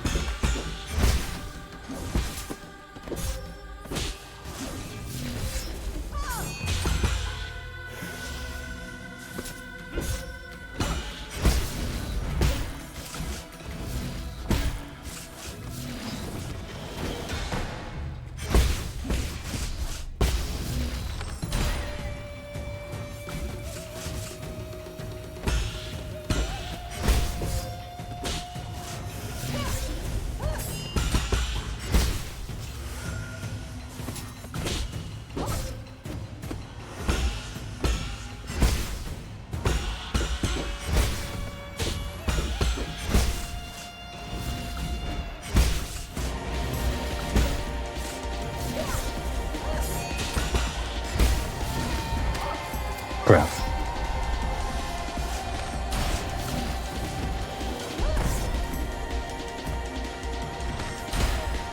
Just phaser.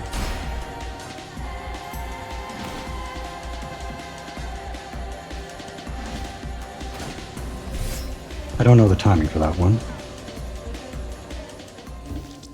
There's gotta be unbounded counters, right? Although they come too quickly, maybe you just dash through them? Actually, I'm not sure. How do you deal with that attack?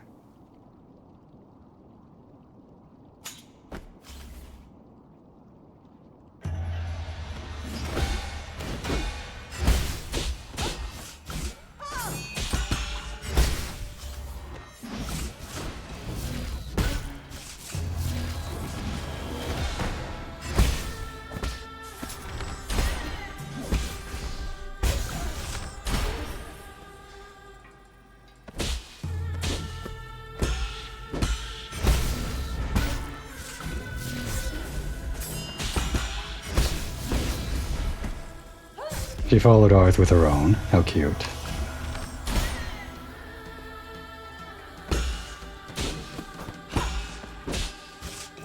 If you get hit with a partial parry, you lose your charge. I've been feeling that, but I haven't really internalized it. So I've been going for like releasing the charge when I don't have it.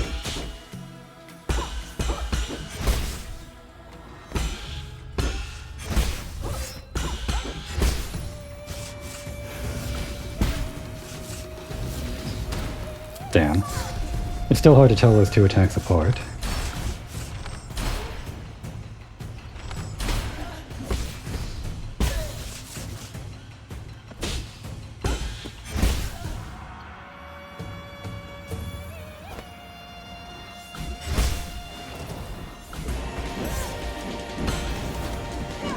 It's a combination, I see.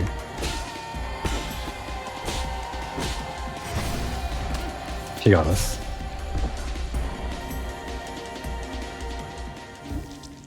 So you can dash through the first one, and then parry some of them, and then dash at the end.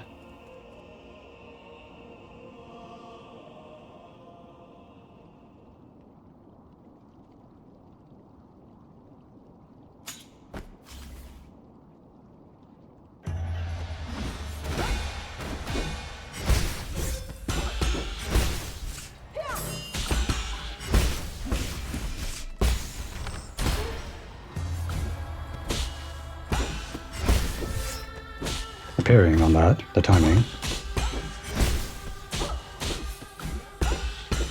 Still tough.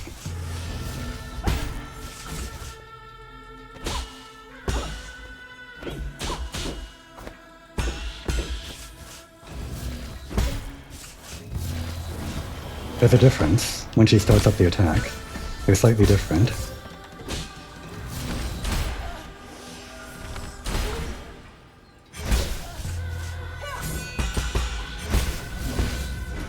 Damn, I saw her doing it and I tried to escape. Not in time.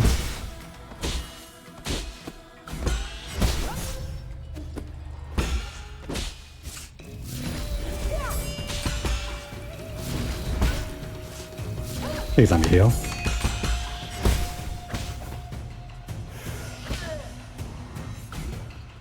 Maybe one more, just in case we don't manage to dodge this. She waits on the last one. Good to know. Maybe I should stop going for that one thing. Where she does the 2 heavy swipes and then I do the big attack on my end and then can't parry the next combination she does right after that. There is a window where it's possible, but I'm not consistent with it. I think it depends on how quickly I release the sword after her own hits so that I'm not in a cooldown. Because there's a cooldown after the heavy attack where I can't parry. I could just try releasing as soon as possible.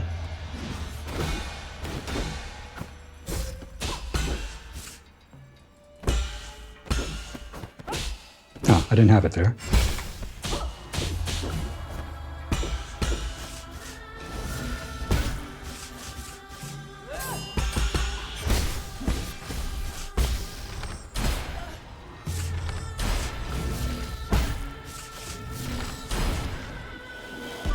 Right, towards her.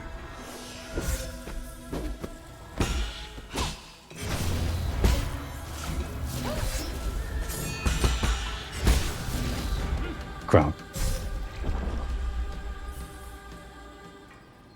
There are so many different things she can do at different points in time. It's not like she's the fastest in the world, but you kind of have to react to every single one. She even stops her like 3-part combination partway through just for 2 hits. I'm not sure if there's any way to tell those apart.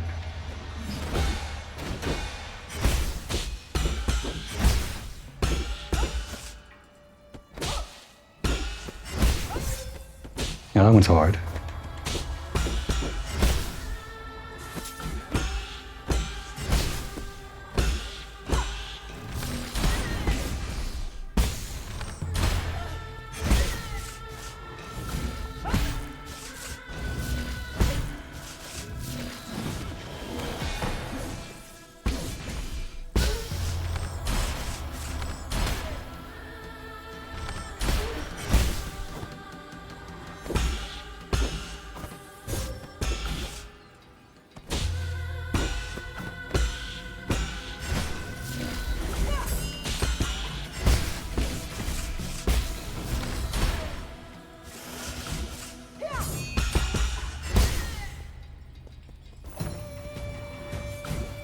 Alright, let's try this time.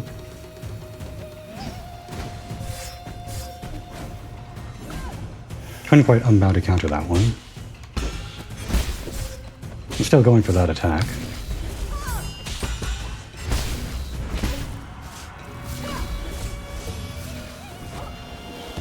Ah, towards her. That was the other one.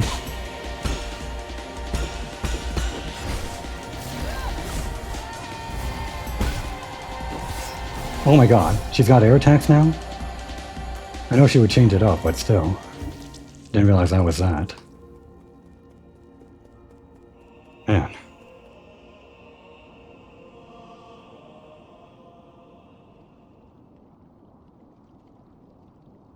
Gonna have to watch her carefully during the phase change.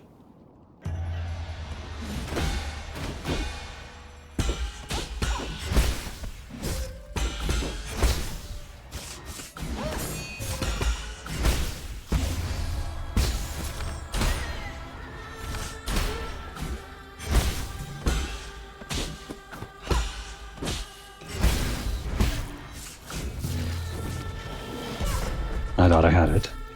Oh, were we on fire? Thought I got that unbounded counter. It didn't quite go out the way I thought it did.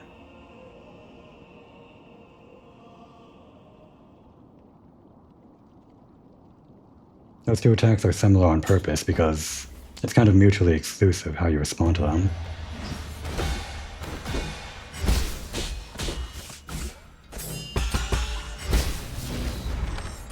She got us. In the stop time, no less.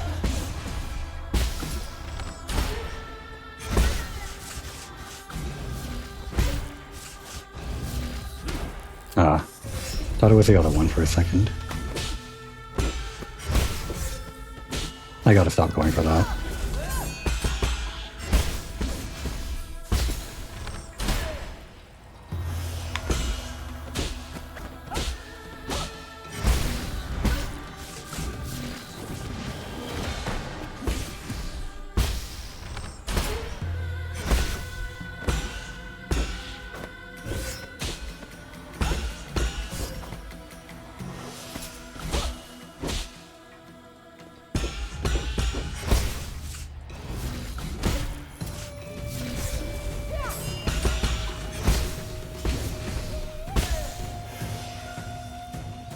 Why not?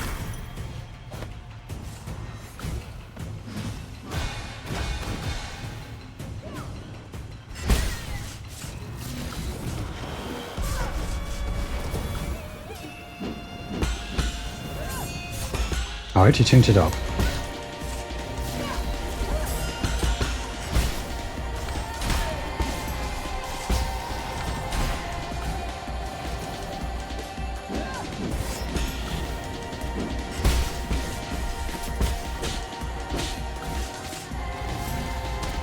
That was a different attack than I thought it would be. That one is deadly because it puts fire on the ground and does some extra damage in the second phase. Even while you're in her grasp, it seems.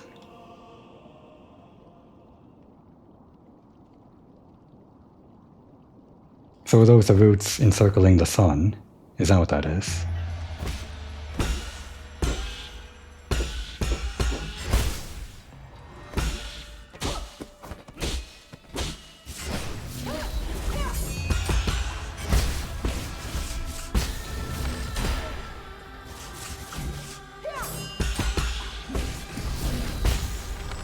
She got us. Or not?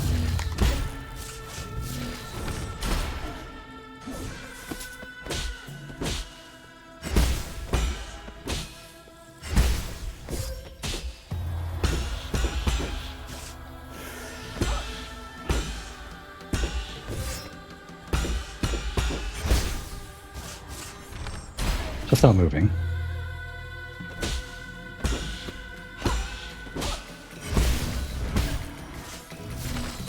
Wrong way. Great. It's dangerous to do it in the way that I just did it. I think I have to put her on knockdown if I actually want to do it the way I just tried to. Charge attack, then the bow, and then the talisman.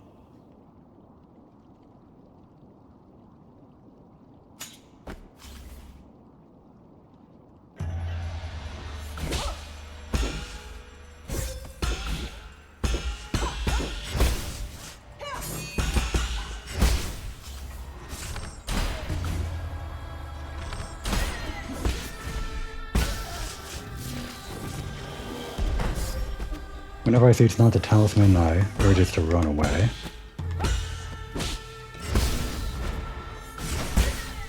Still hit her, huh? Okay. Always changing it up this one.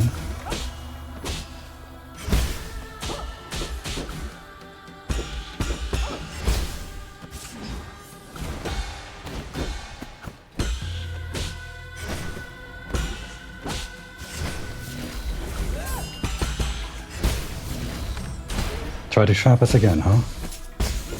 Well, it almost worked. In fact, it kind of worked. Crap. Do it again.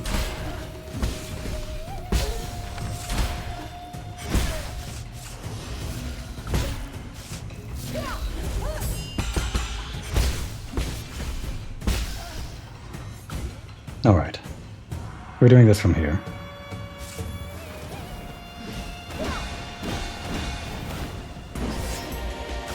I accidentally activated that by pressing it.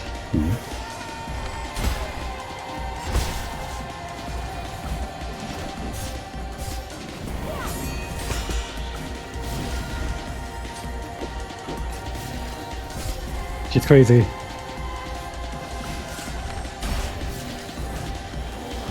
Ah, didn't get it out in time.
Okay, I thought I got that. Didn't quite.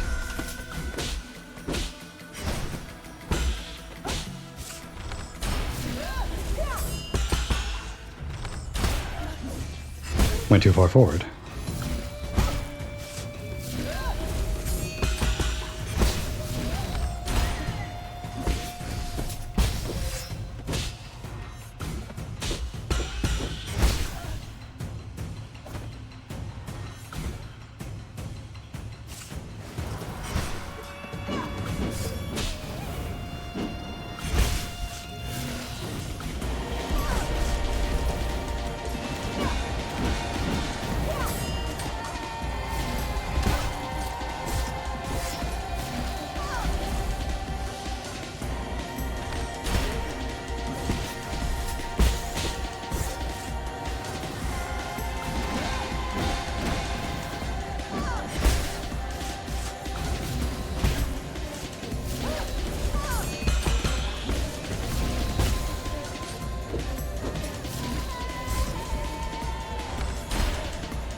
That attack. Sometimes she does 2 in the air, I think, and then sometimes she does that. Gotta get used to it. It happens so fast I can't even comprehend, or I don't even remember. What is it that's sending me into the air in the first place that should tip me off that she might do her air combo? Which attack is it? It happened just like 20 seconds ago.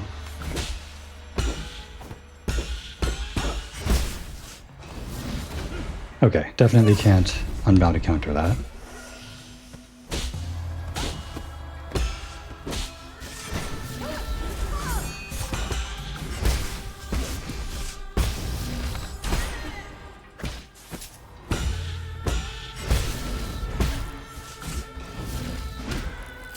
And here I thought she was doing the big attack.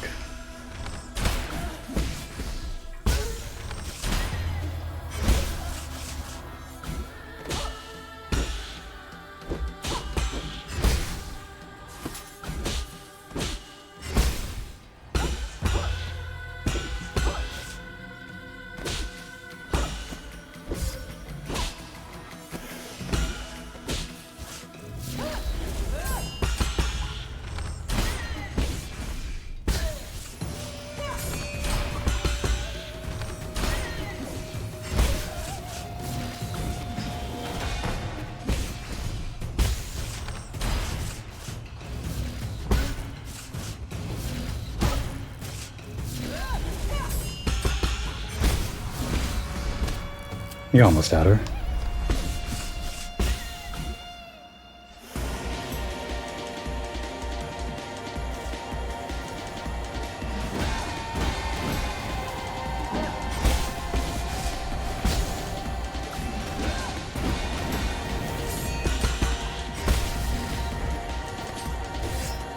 Alright, she just does an attack that sends you into the air. Didn't realize that's what that was. Start with one of the other attacks she already was doing. It's a new combination.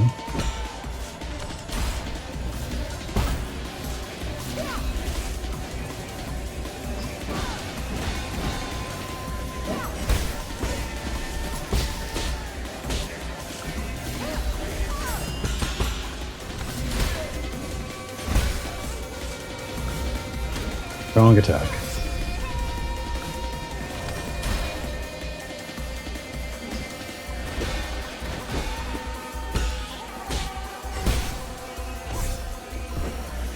Just one poke.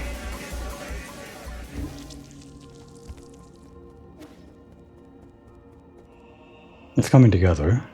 Kind of. Still don't know when she busts out that rising attack that launches you into the air. I know what it looks like, but haven't internalized stopping it in time.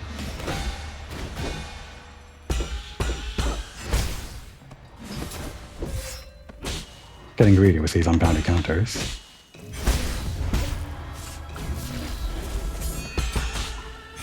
Oops, didn't turn around.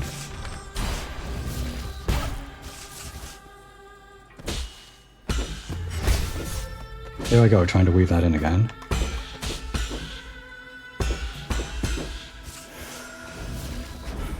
Oh. Okay, her attack hits but always doesn't. Fine.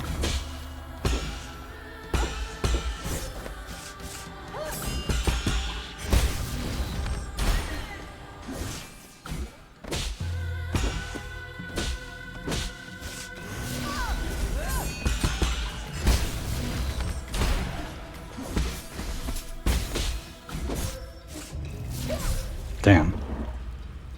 My dash didn't come back fast enough.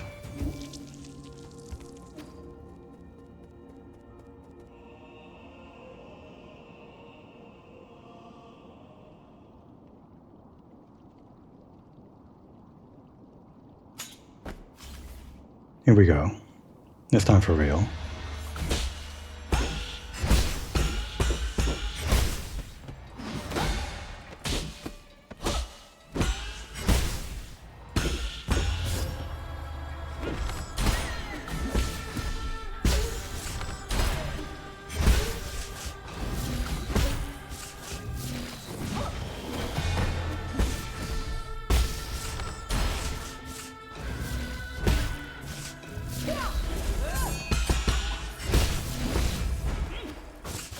Almost made a mistake there. Glad I could recover.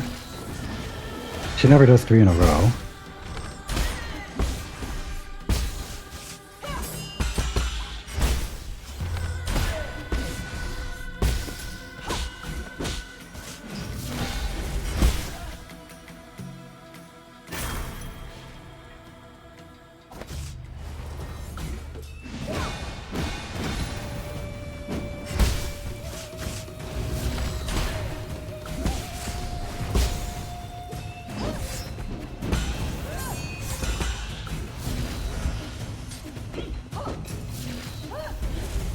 Always goes behind her, that one.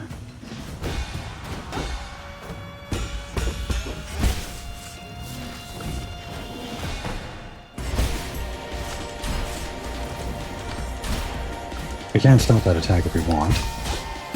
And we might want to.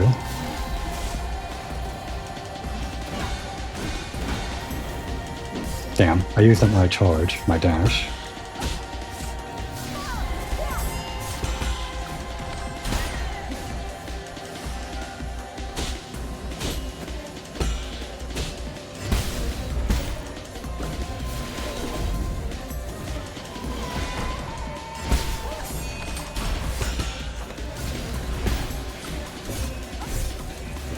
That aerial attack. She doesn't let up even while we're in the sky. I just need to learn the telegraph for that attack. Internalize it. This time for real.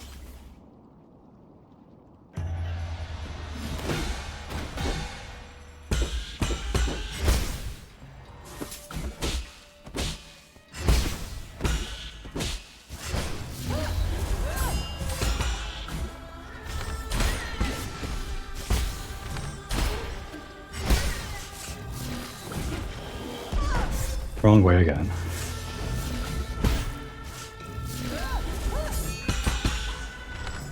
She changes up her follow-up for that attack in the second half, so it's at least reliable right now.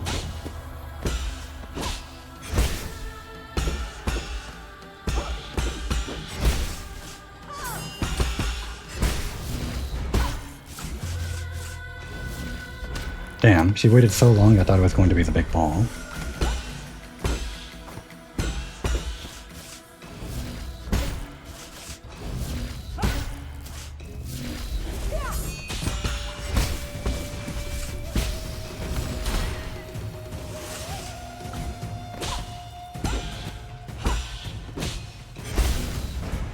Oh, okay. Fine.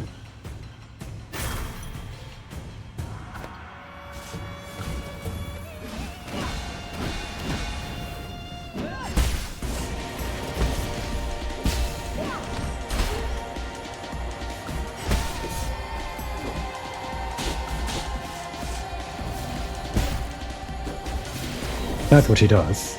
She mines it with that move. The one that sends you into the sky, or rather the one that forces you to make you jump. She now has an answer to our parry there. I understand now. We can reliably say she'll do that every time we go for that. Alright, I think I've internalized it. This time for real then.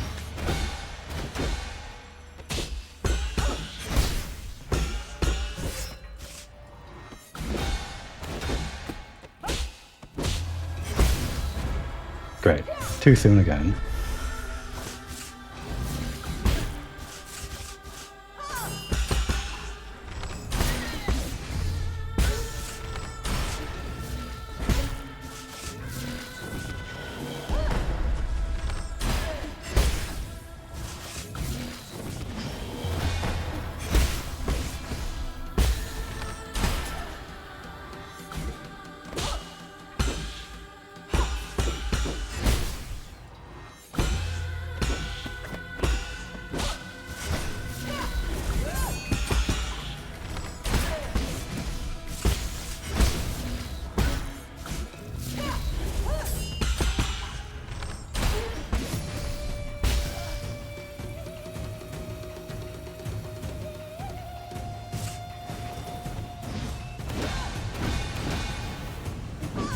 Damn, got us right at the end.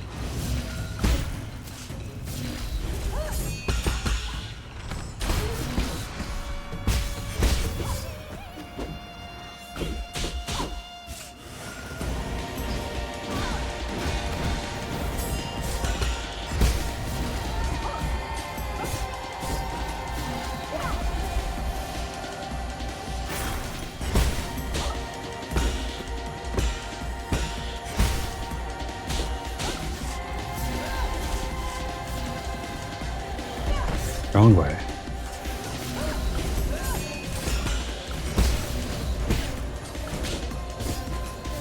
Well, I got one parry, I guess. Partial parry. There I go, going for that again. Never ends. Okay, sometimes it's one.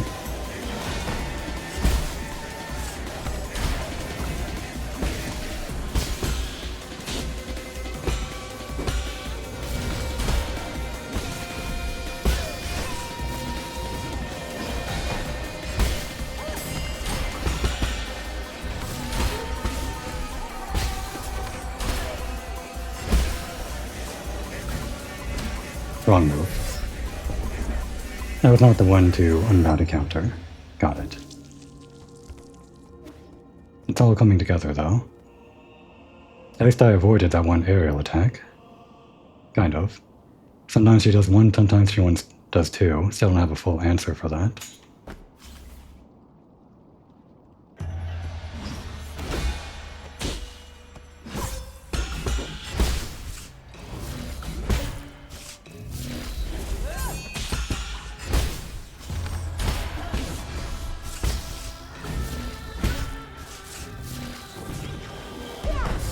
Ah, I was too far to the right.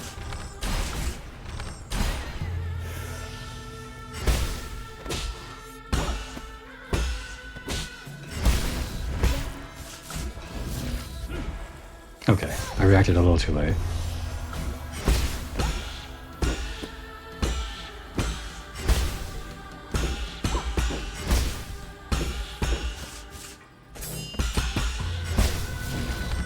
Stop that.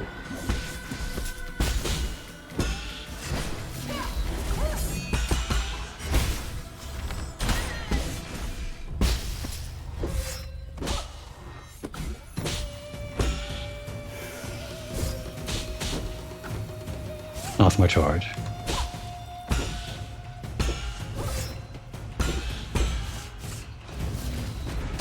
Okay, fine. I disagree with that one.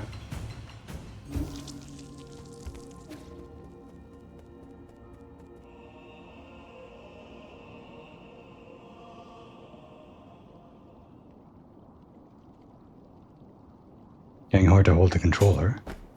Should be okay though. This is the last try, right? It's time for real.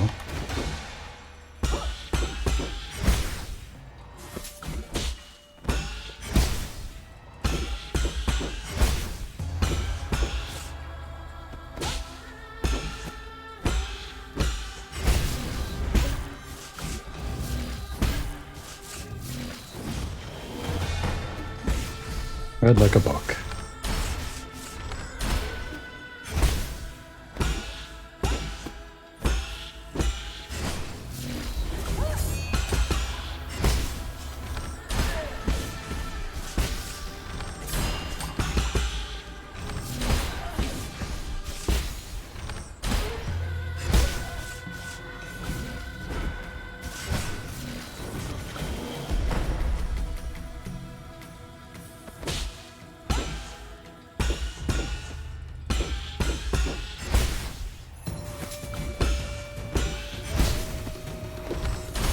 She got us. Enter on full health? Why not?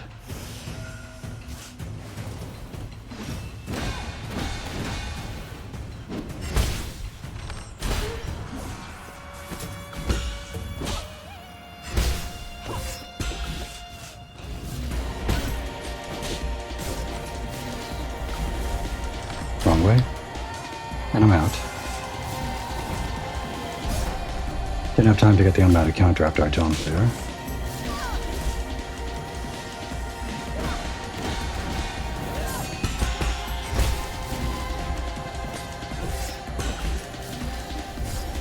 She's crazy. So am I.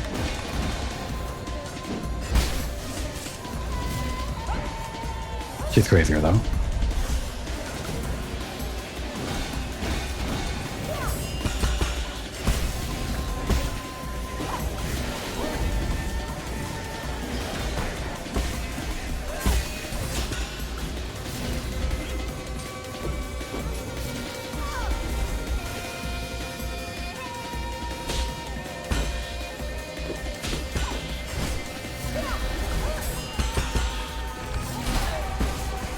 I know what you want.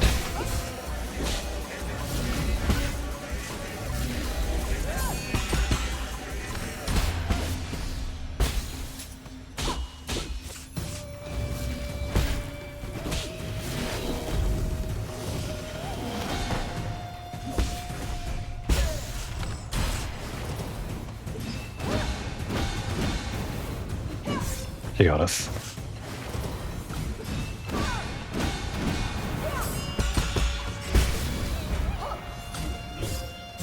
Damn, it was close too. If I just got that talisman off, I could have used the bow. Or the other way around, I could have used the bows and used the talisman either way.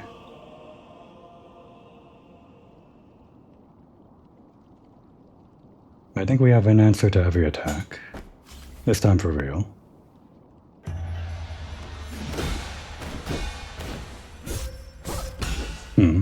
Pairing too soon makes that.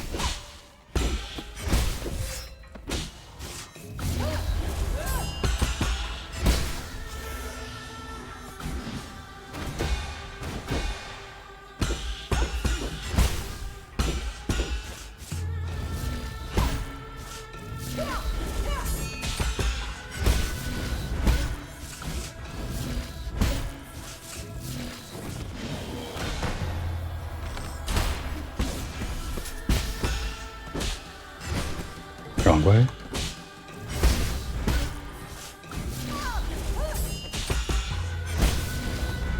Damn, I tried to do it. I pressed the square button instead of jump. There we go, doing that again.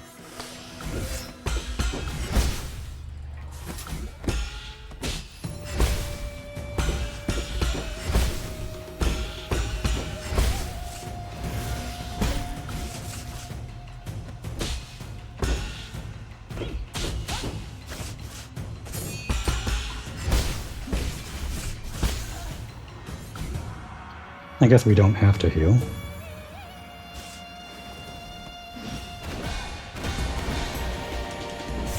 Too late. Try again? Nope. I'm getting too lax on the timing.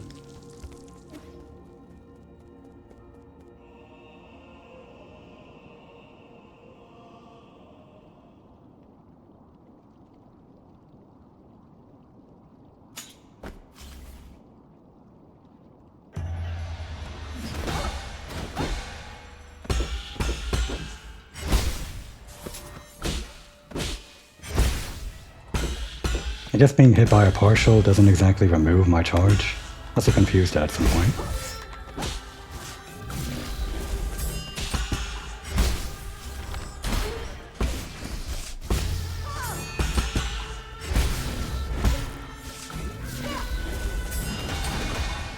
That does actually damage her even though she's not directly taking it.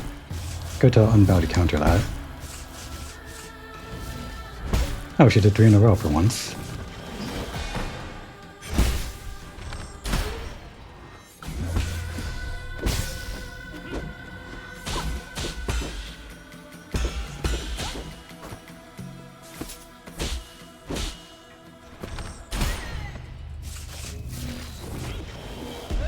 I did the wrong one.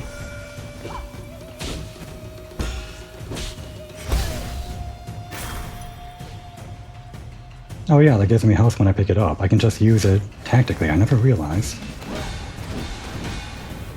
I guess that ability is more useful than I realized.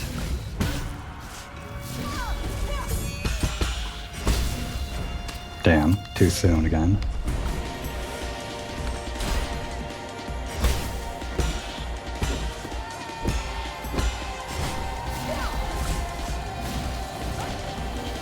I did that too soon. There we go, doing that again.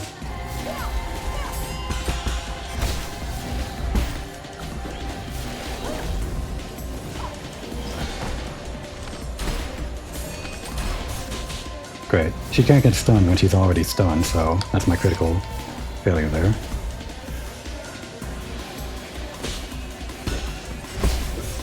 Right, I gotta stop doing that.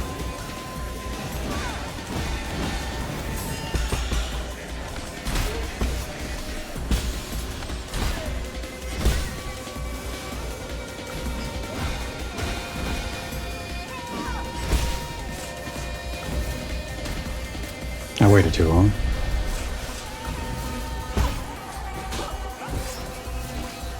Gotta be prepared for that. Sometimes it's 2.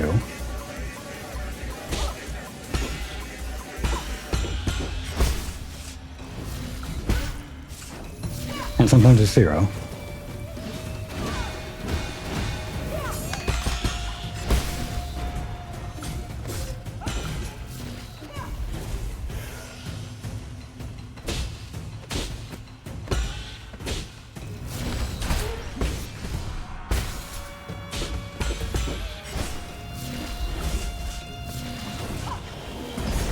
I was too late. And too soon. Well, I really threaded the needle there. Snatched defeat from the jaws of victory, kind of. I've gotten pretty close a couple of times. So this time for real, right? Surely.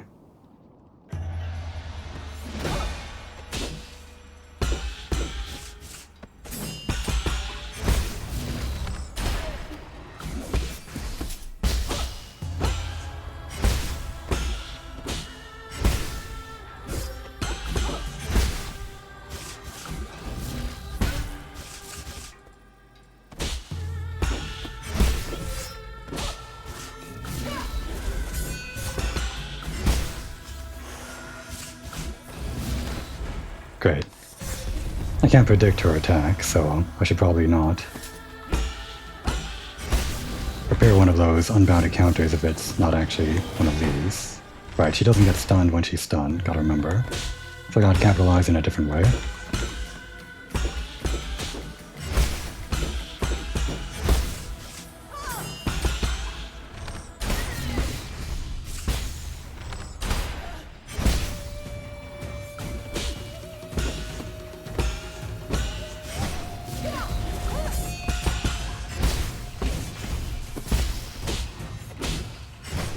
Wrong way.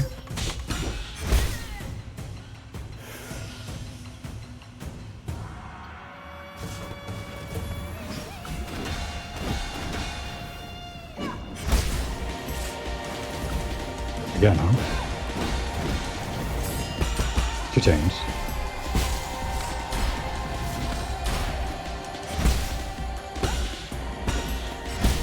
There I go, doing that again. Till the day I die. Which is going to be very soon if I don't stop doing it.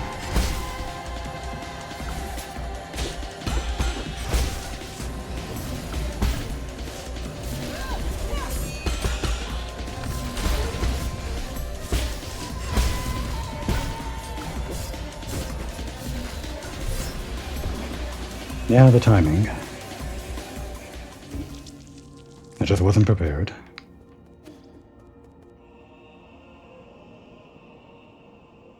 Okay, mentally preparing, and I'm prepared, this time for real.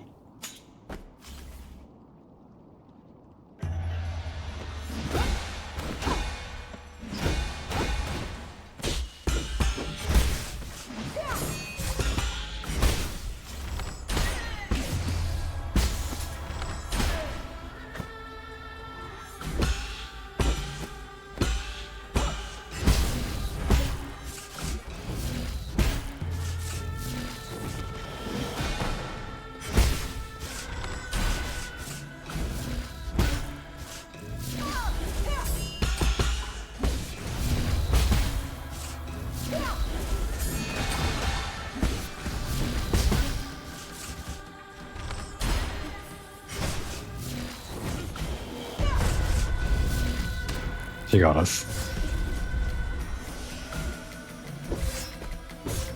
I just took it there.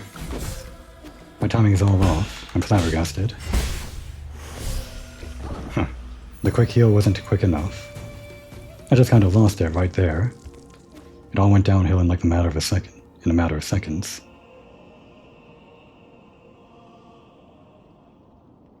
I could have stopped the episode right before fighting Gong, and it would have been its own episode. Oh well. That's the one weakness of this thing.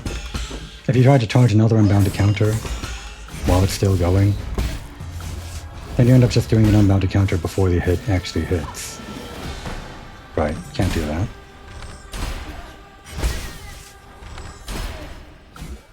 Damn, just wanted to...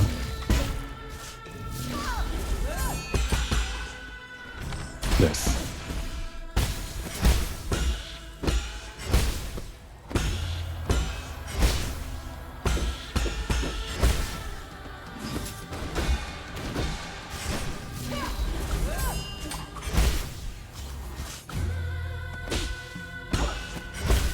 There I go.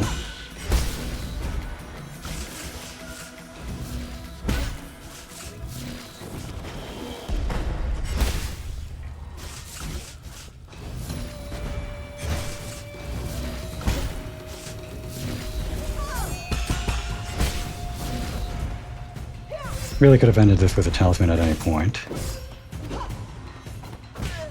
Man. Really struggled on that last hurdle. One more.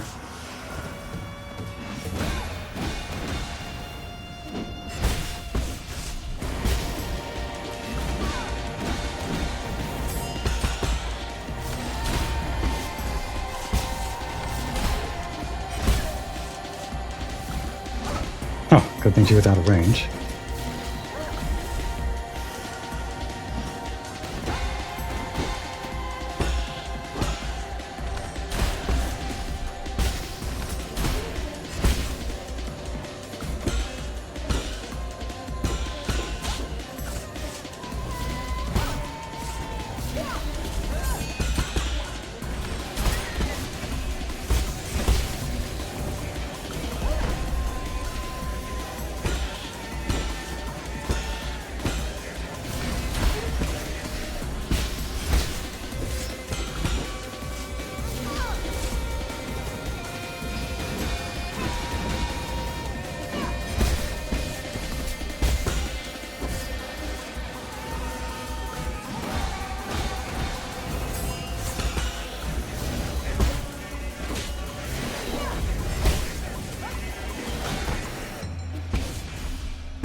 I figured. More than two, huh? What now?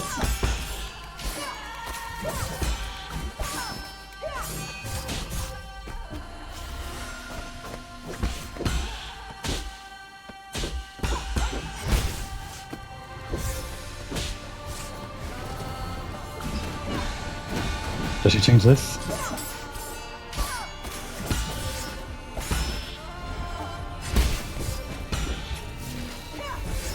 He still hits. And the fire got me. What the hell was that attack?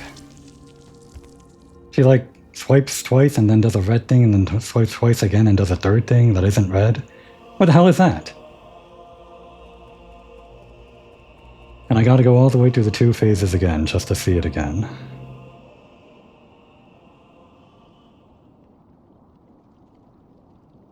I'm sure we can do it, right? Gotta remember I can pick up my skull for emergency healing.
It was too late for the counter.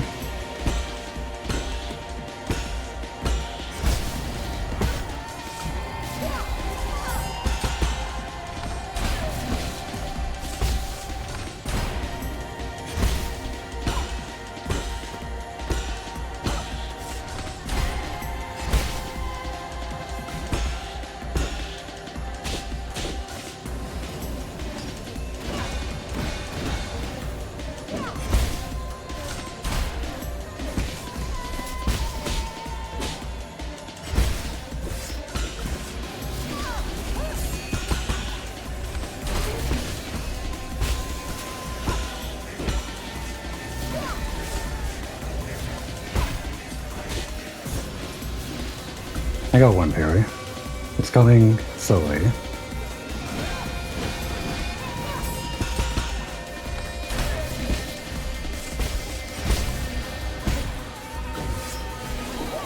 Damn, it really didn't.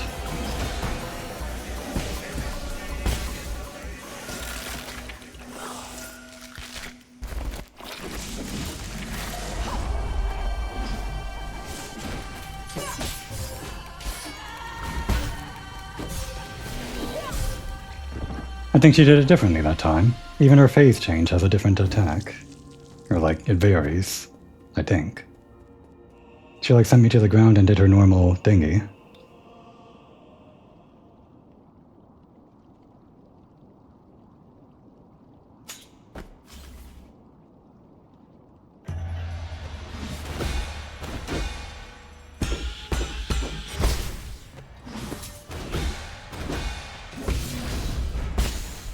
We got her, she got us. Not a fair trade, really. There we go, doing that again.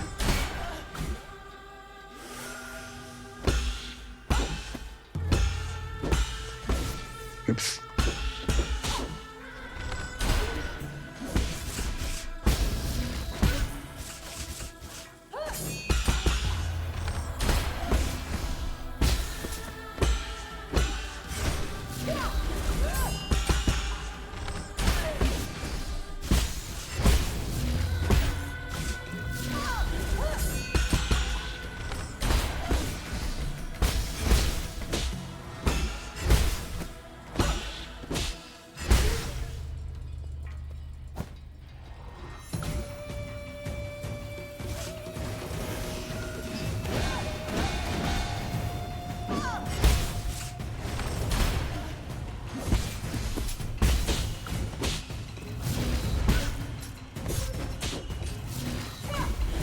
Gotta dodge the opposite direction for that one.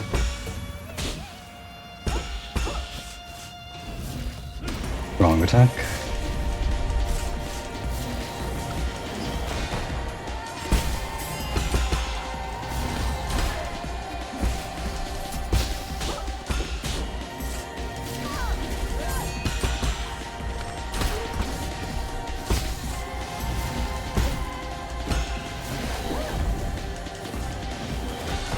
It's all coming together.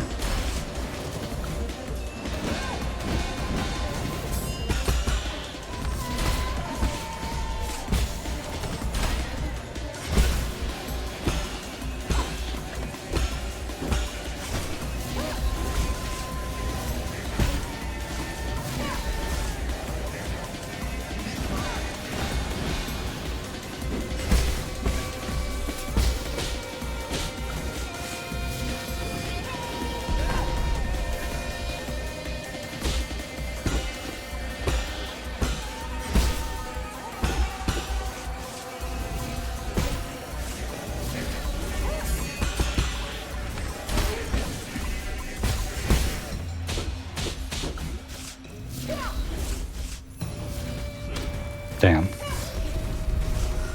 Waited a bit too long for that.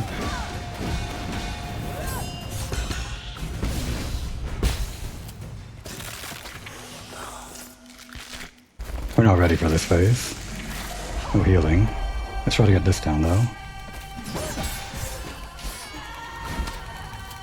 We gotta catch ourselves before landing on the ground before she catches us with the aerial thing.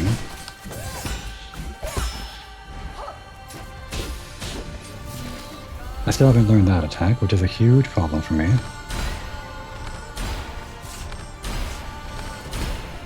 That's about the most we can do.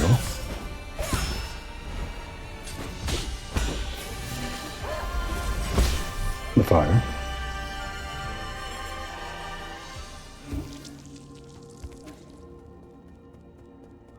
We've reached a new threshold on HP just because I spammed the bow. An unwise usage of my Azure Sand.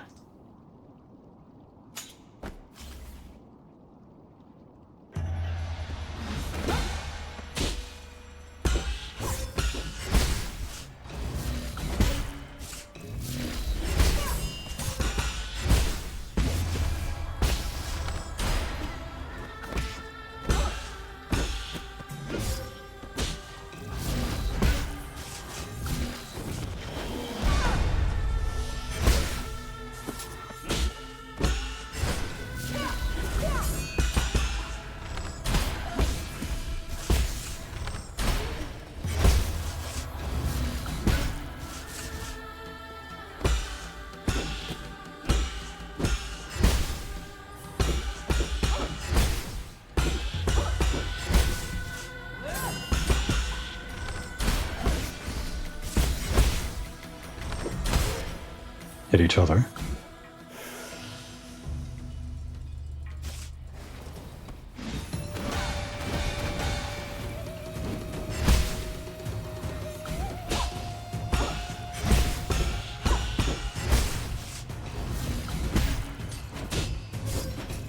I swear I had it that time. Right, other way.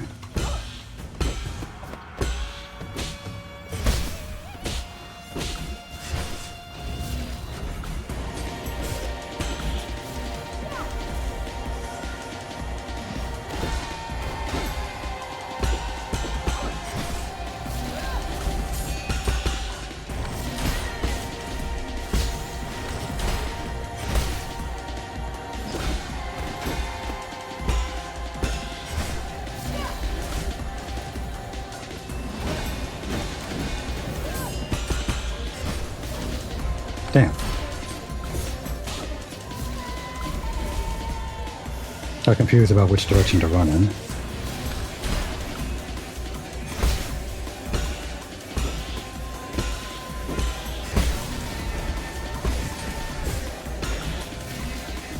It's that way.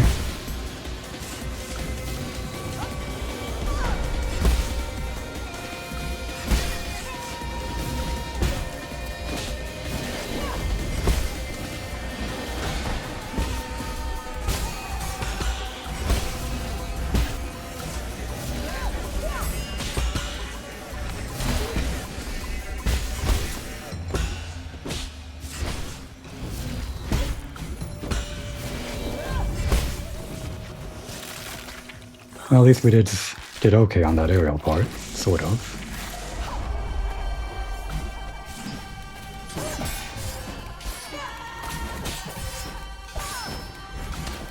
She caught us.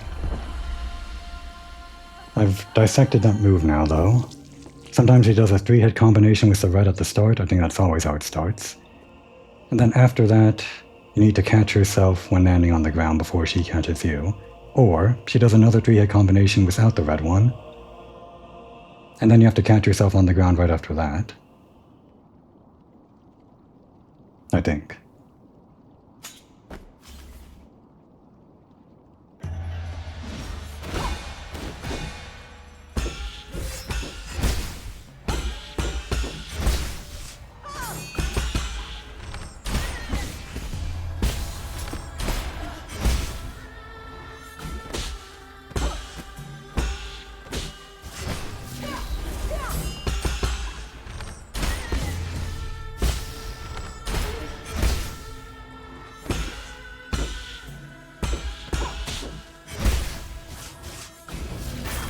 Nah, I was too focused on picking up that thing for healing.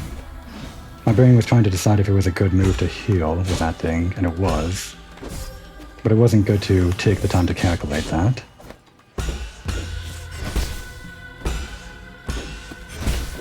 There I go doing that move again.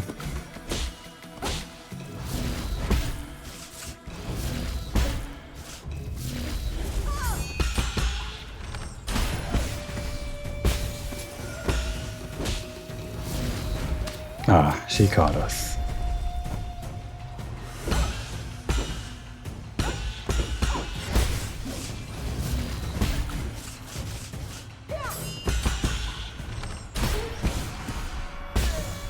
Down 3 healing on the second phase.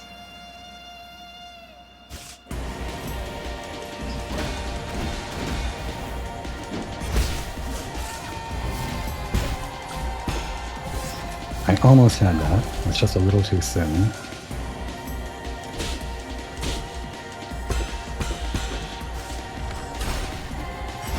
Too far.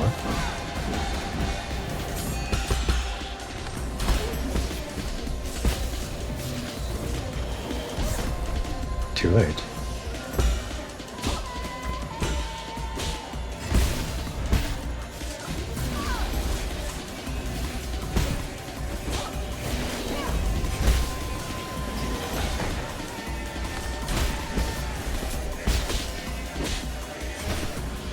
Wrong direction.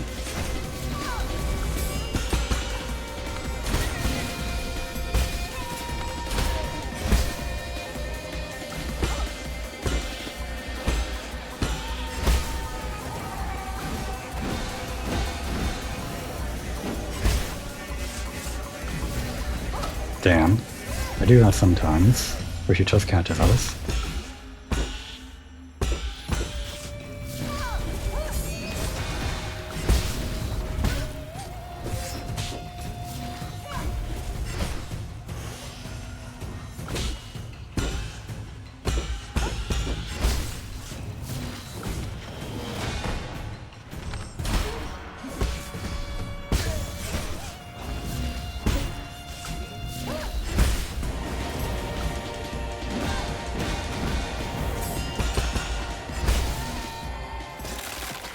We're in the same position we were in just last time.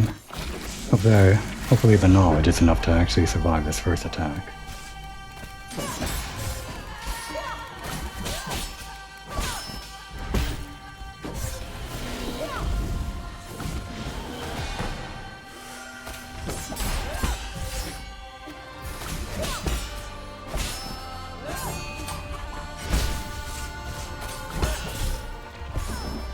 I have to internalize it.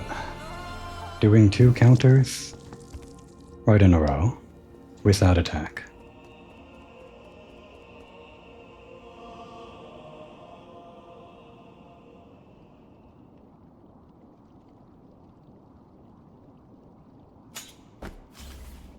Is that actually hair on the back of her head, or are those like tubes?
I almost did it that time.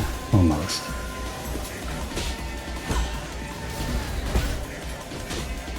Alright, we did it that time. Kind of. It was a partial, but we made it.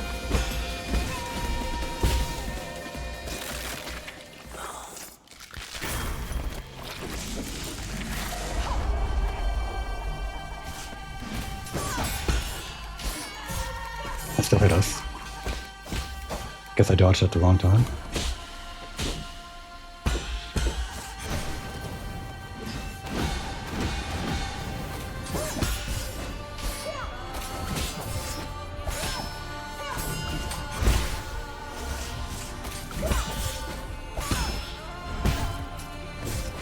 He doesn't let up.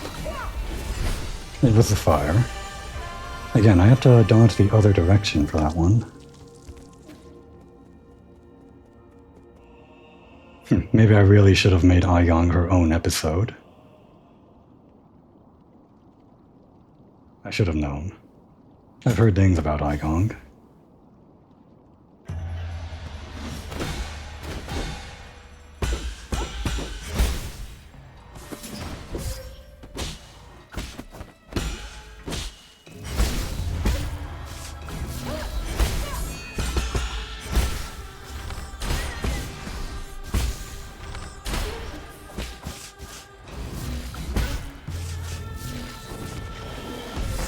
Too late.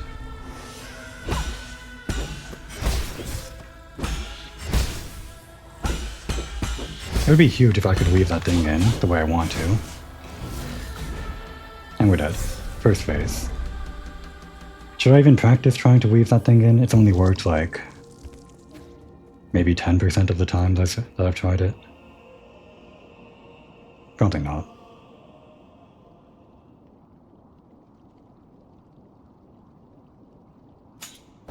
Besides, sometimes she does a different attack. Like that.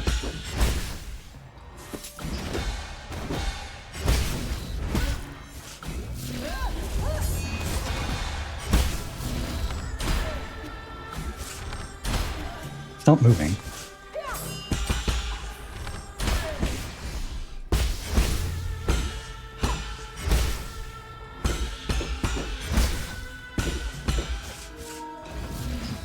That's typical. I probably wouldn't have avoided that attack even if that thing didn't distract me.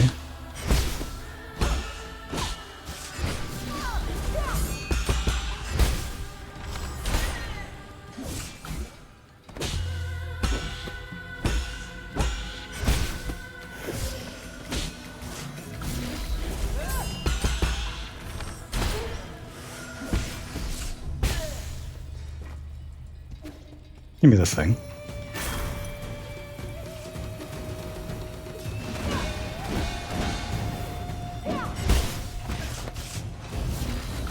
Damn. That thing again where I'm just too early.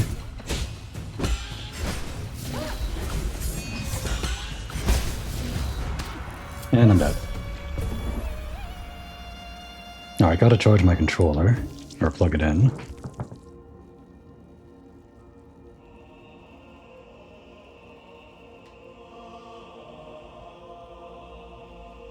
Alright, getting up for a second just to plug my controller in was all the break I needed.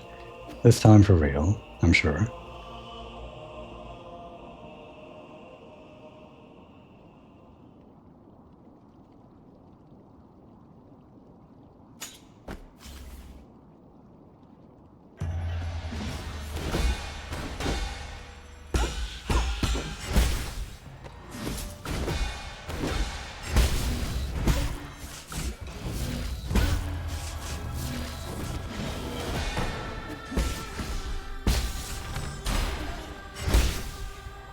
Big sword to your stupid face.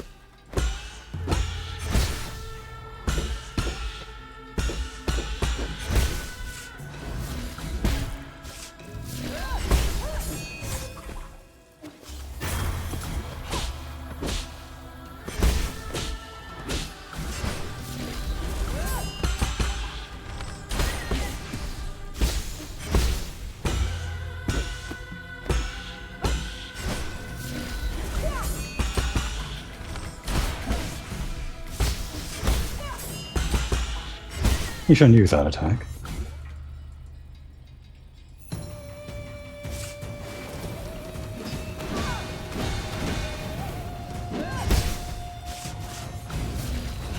Damn. Every time. Or most of the time.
It's the best we've ever done.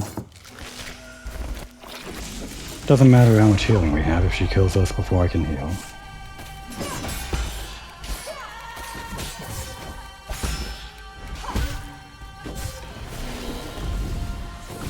It's almost unfair.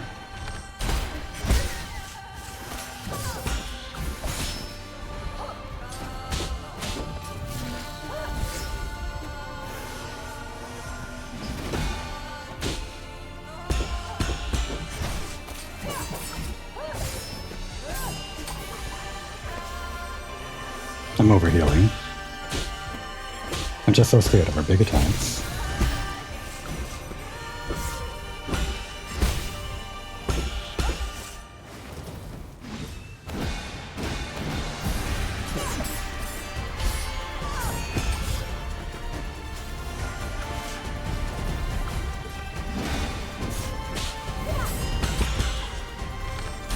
Give me a second to breathe.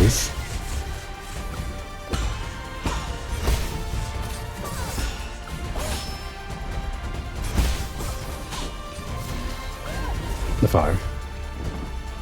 Always dodging the wrong way with that one. When she's in the air and does it, dodge the other way. I thought my second phase performance was pretty good there. Maybe I can outdo it.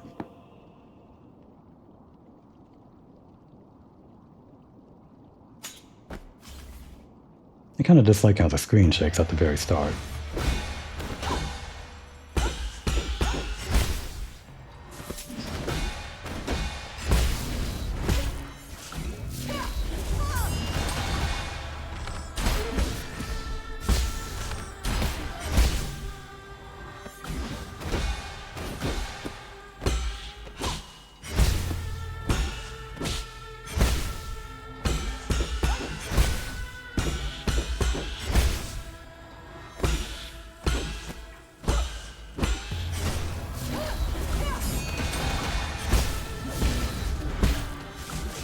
Panic there. I panic there too. Just die.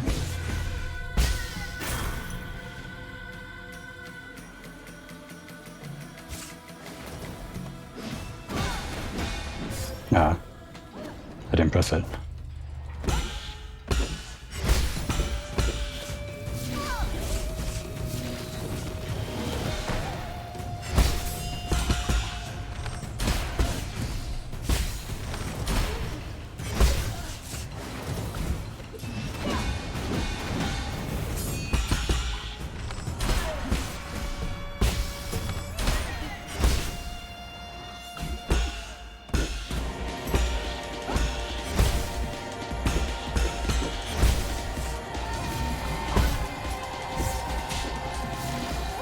Other way.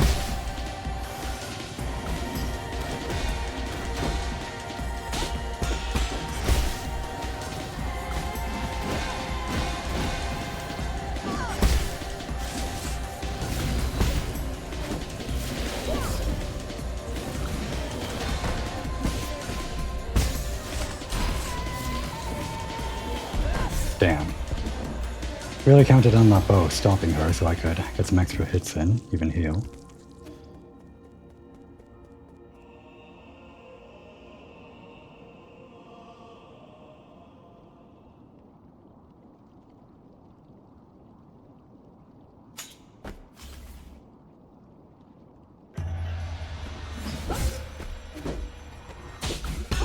Not a clean start.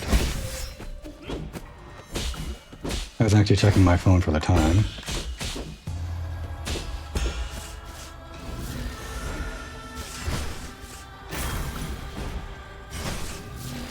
I'm all over the place this one.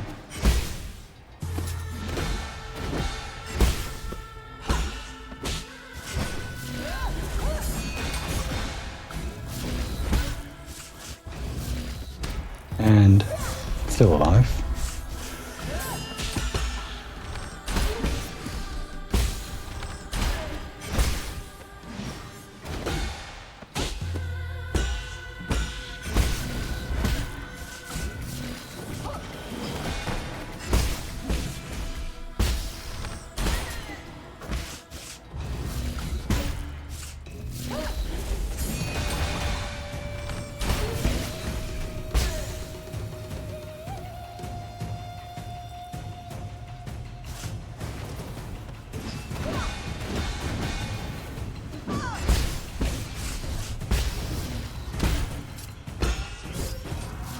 I swear, I almost had that one.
Damn.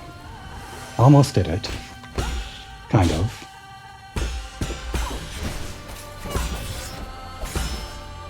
I just gotta internalize when she does that. And that.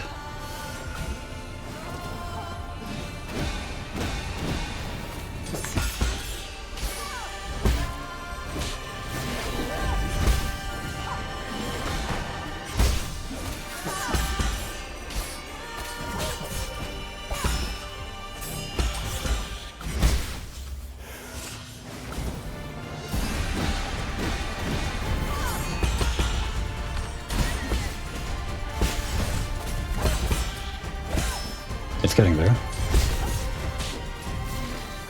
Oh, the wrong way.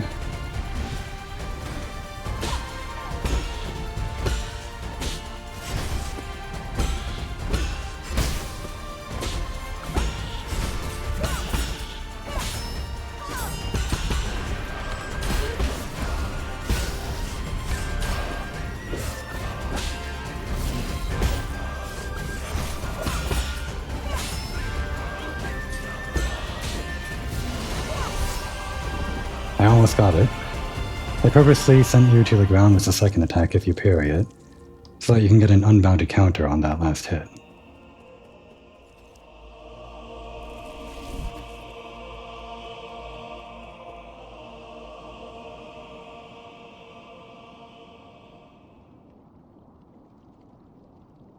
But this time for real, right?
Too early.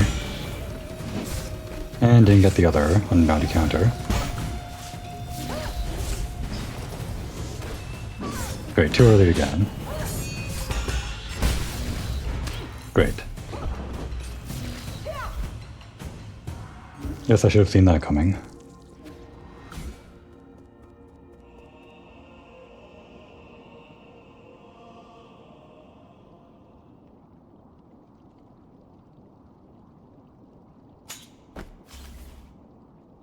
Got an answer for every move, just gotta do it in time.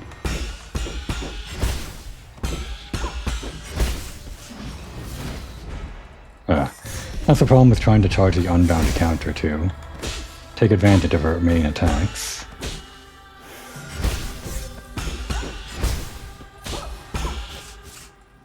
just does that one attack, it throws my whole plan under the bus.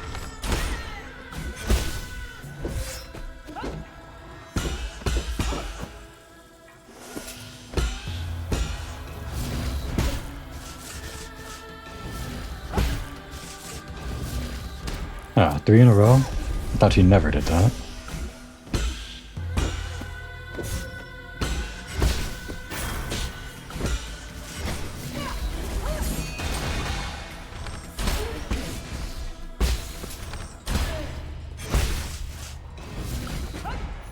He shouldn't catch us.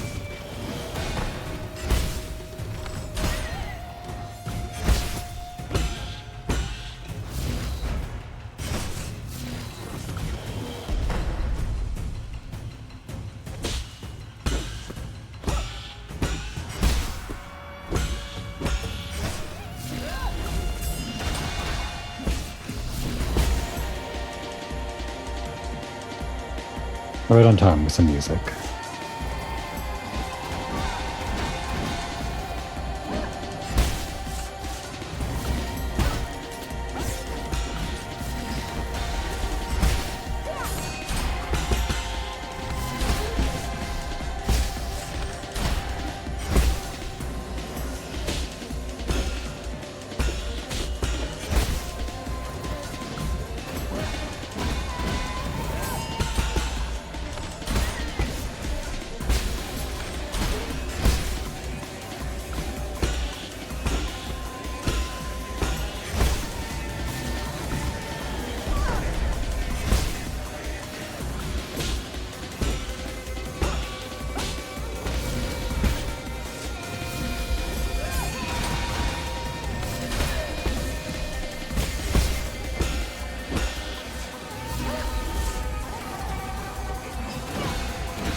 Too early.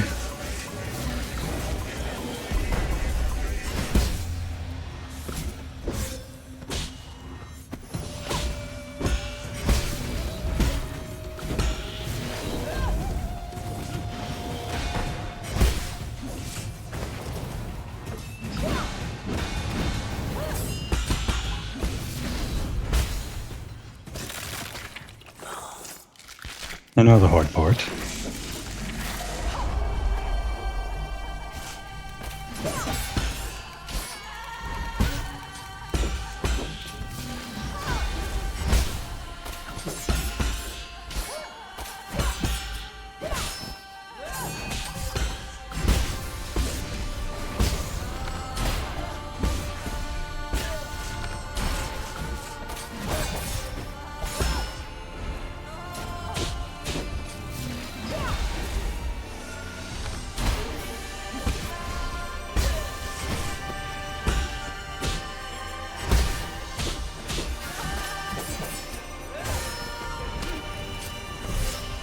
Damn, she just got us.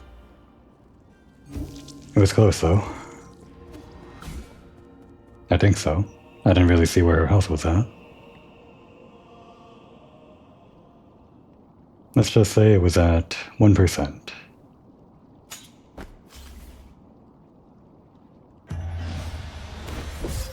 Damn.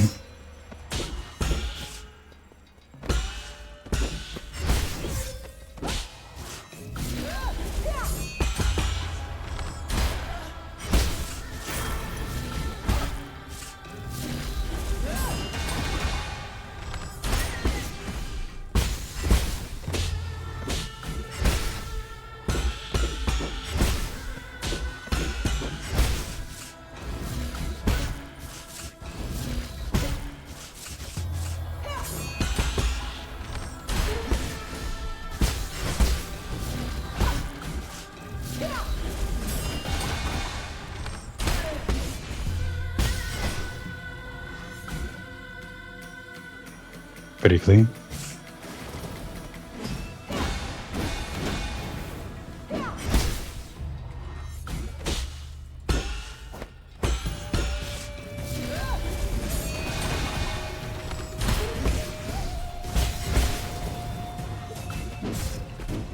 For a second there, I forgot the button to actually counter. How'd that happen?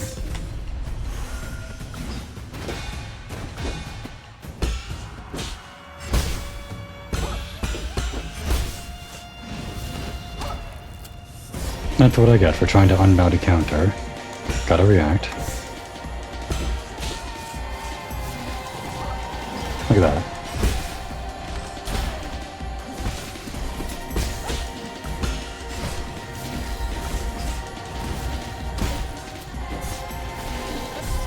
Oh, that still hits. From that angle. I'm almost there. Well, I didn't even get to the third phase there, but I still feel it. I'm almost there.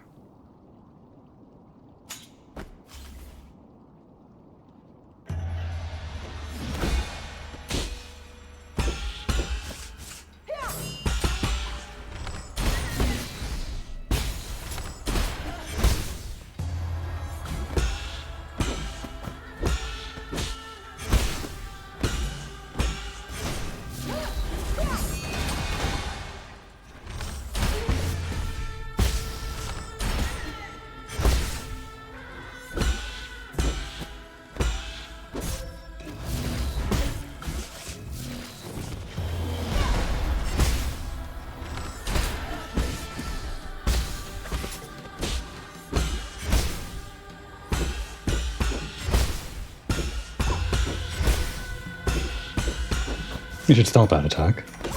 Okay. She took my advice. I guess she does listen to you sometimes after all.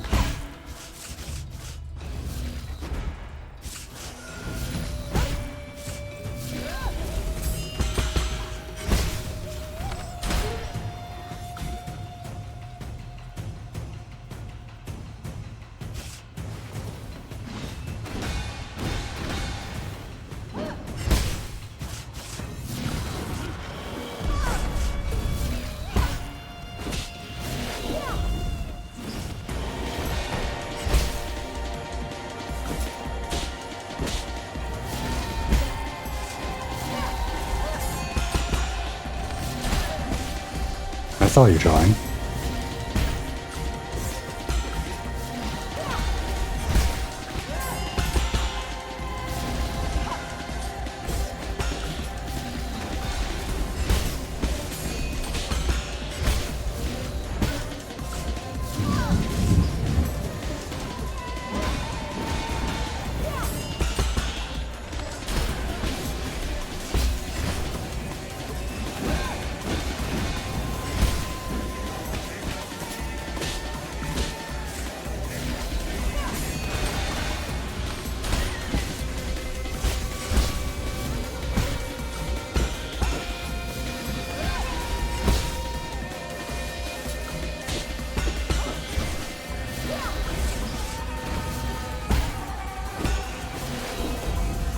Is this it?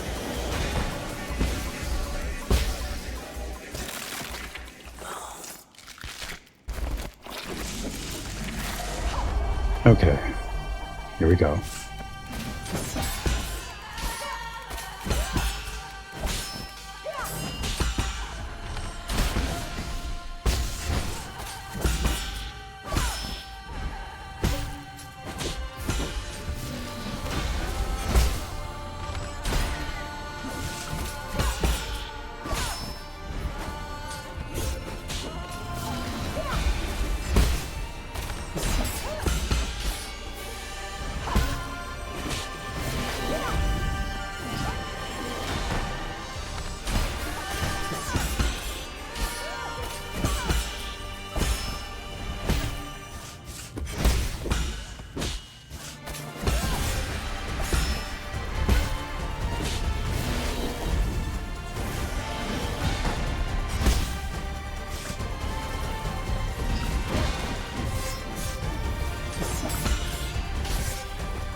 Damn. Just couldn't get the heal in.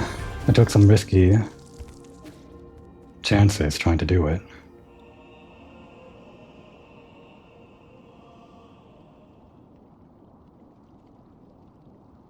I could feel it though.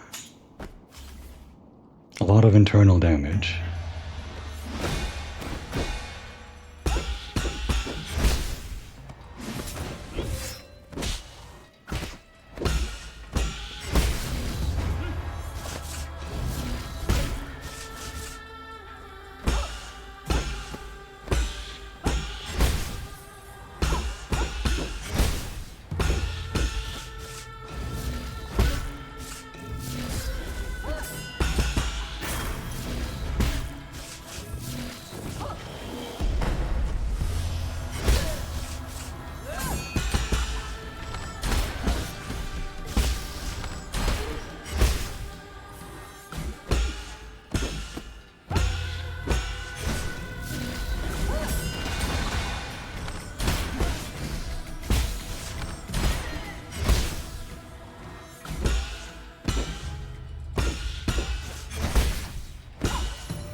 Yeah, just barely.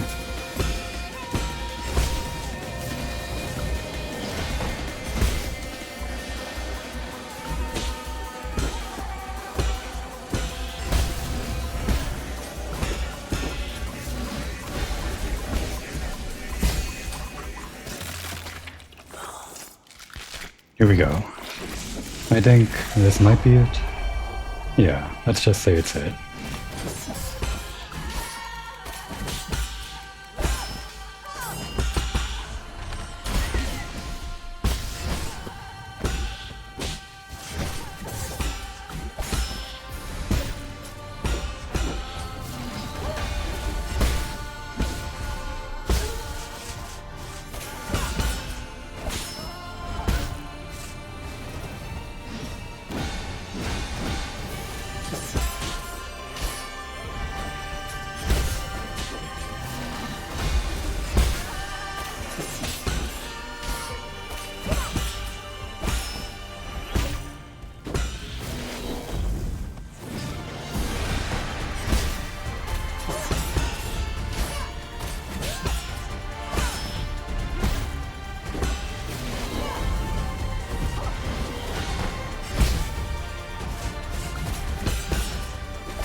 Alright. Man.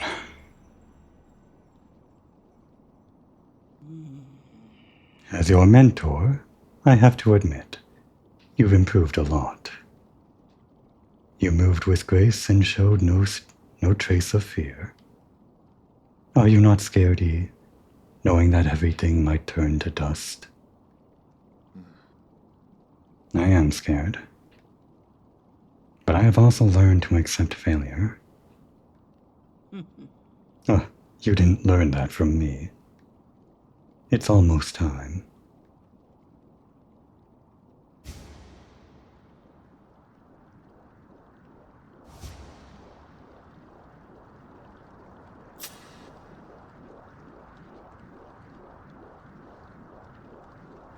Kerindo.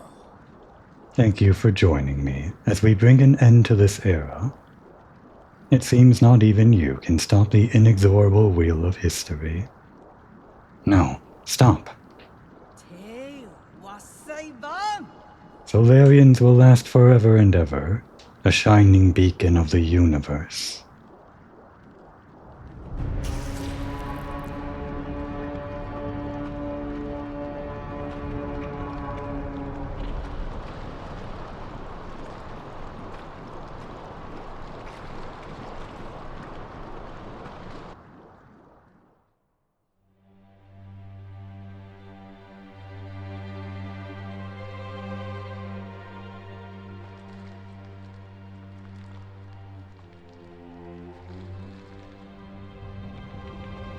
I guess she's still there.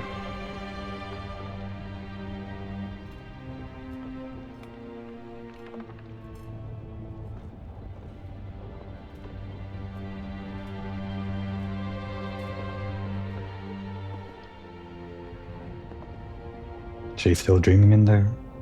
Probably not.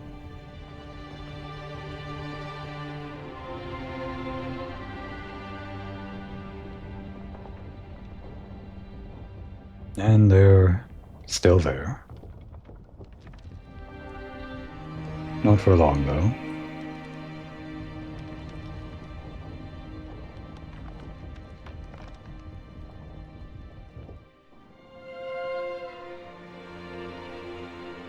And it's become a sun now. How fitting.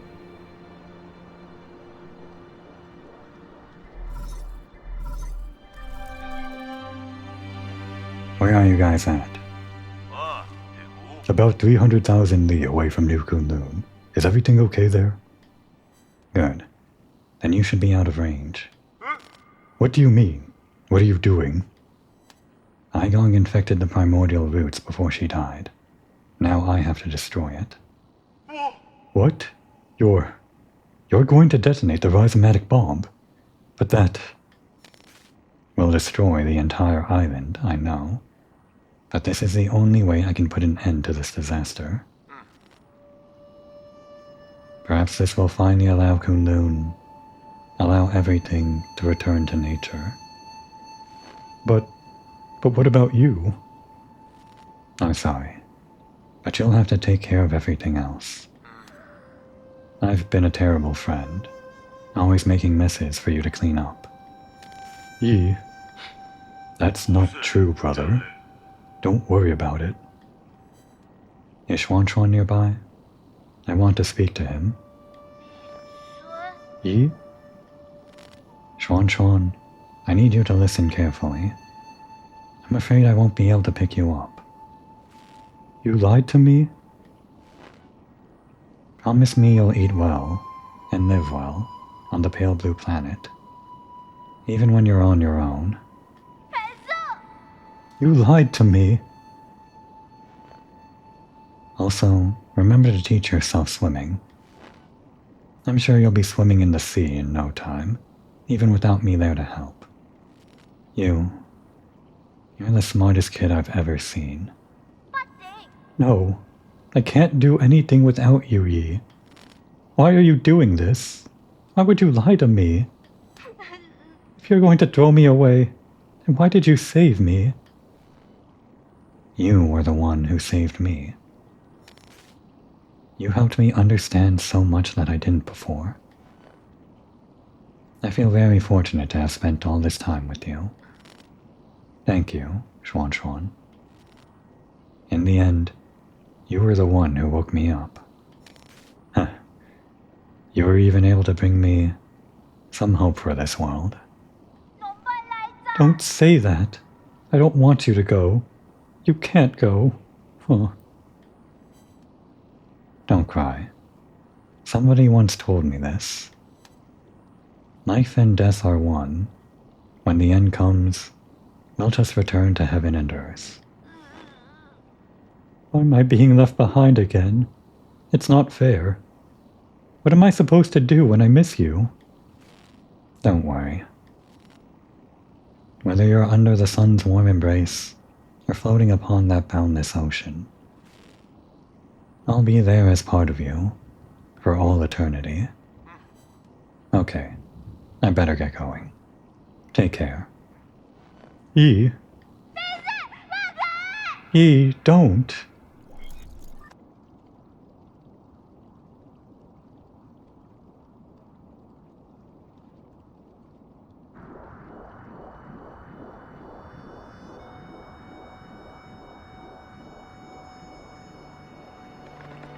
And now the sun is an eye, too. I guess in this moment it's both the Eye of Providence and the Eye of Ra. Or whatever.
It's he.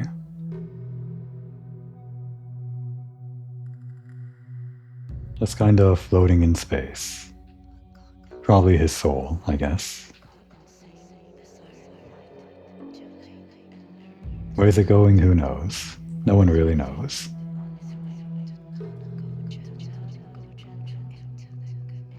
I guess it's returning to heaven and earth, like he said. And there are the credits. I wasn't sure where to say this, but my recording actually... Well, I ran out of space because Aigong's boss fight took too damn long. And I didn't even realize that I had run out of space. By the time I beat her, at some point I had to re-record the boss fight. The boss fight that appears in this recording is actually my second time beating her. Because I actually had to re-record the entire... Well, not re-record the entire pass up to Aigong, but after you beat the game, you're given the option to load your save file from right at the point of no return, which is upon entering the lab. Which means I had to play through the entire lab section, going in and back out. The cutscenes that are unskippable, and then all the way back up to Aigong with the same stuff. I even made sure to get all of the optional stuff like defeating Chiyu's brother and that cutscene with Chien and Shanghai 9000. Just to make sure that there was nothing missing in case it mattered, but don't think it did. But yeah, that was my second time beating Aigong, and I wasn't sure where to say it in the recording. It took me about the same amount of tries to beat her after I hit record again for this second part of the episode. So I don't think I missed out too much when the recording stopped, other than like the first time I actually beat her. I'd say my performance beating her the second time was only slightly better than my first time beating her. That's still to say, it wasn't that great. I guess 9 Souls is the song that's playing right now. Kinda cool. Yeah, so I watched the entire credits and everything the first time, even without realizing the recording had stopped. I was recording my thoughts and everything on the game, so I guess I'll just mention them again. First of all, psychedelic part. Pretty cool. I guess the first thought that I would say is, I made a lot of comparisons to Hollow Knight, kind of obvious because it's a 2D side-scroller with a focus on bosses and combat and difficulty or whatever. But obviously a lot of differences too. And there's the eye again, with the DNA and the sun and everything. The main difference for me was the difference between the Jade system and the Badge system in Hollow Knight. The Jade systems felt like it focused more on, well, it changed your gameplay just like the badges in Hollow Knight did. But it felt like in Hollow Knight you changed your gameplay around the badges more than you did in this game. The Jade here just kind of changed some fundamental stuff about your gameplay, which is actually saying a lot. A lot of 9 Souls really is just fundamental parrying and attacking and whatnot. Didn't really give you any like abilities or whatever. It just added on top of your existing abilities. Whereas the charms in Hollow Knight had weird combinations and even like weird things that were added on top of what you already had, like little ants that would follow you around or shields or something like that. Plus there were all those combinations between badges that didn't quite exist in this game, though there was good synergy between a lot of Jade. In the end, I didn't really use the same Jade setup more than once, not really. There were some times where I thought I stumbled across pretty broken builds, like that one time where I got the triple attack that does, or the Jade that increases the speed of your attack at the cost of internal damage, as well as the Jade that combined with that heals your internal damage for every hit you do, for near no loss in health every time you hit, just like going crazy with the attacks. I never really went back to that just because I wanted to try other things, but in the end I guess I wasn't really a broken build. It was just a build among a lot.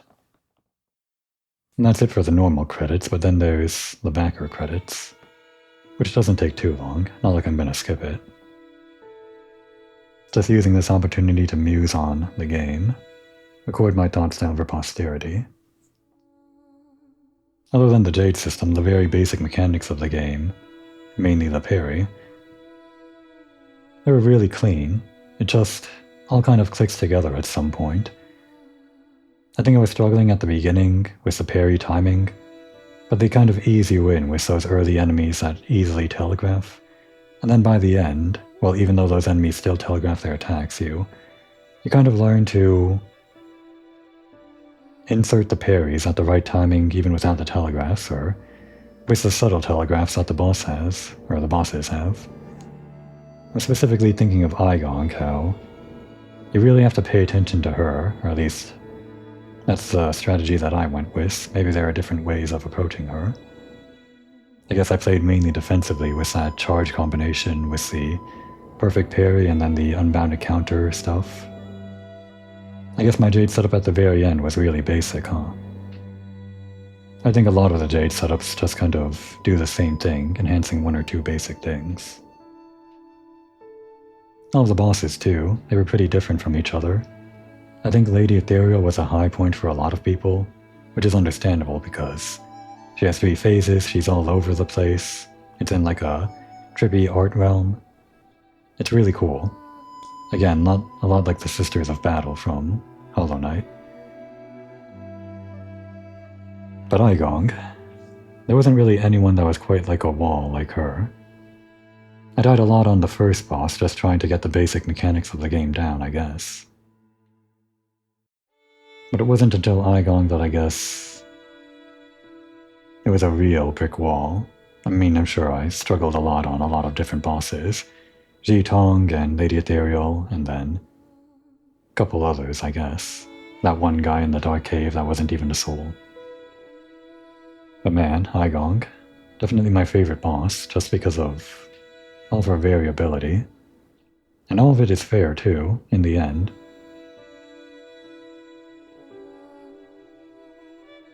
Stylistically too, this game was really nothing else like it. I guess it was described as Taopunk in the game description. And you really start to feel it just like a couple of hours in. The Tao and the Punk and whatever. I mentioned this before, but it's really cool how it's not exactly like a Dark Souls situation where you're already at the end of the world. It's just at the cusp of it, right before things are over. And now it's over. Over for the Solarians, anyway. Guess there wasn't really any way out of it for them. That's kind of the theme of it. And yet there's more.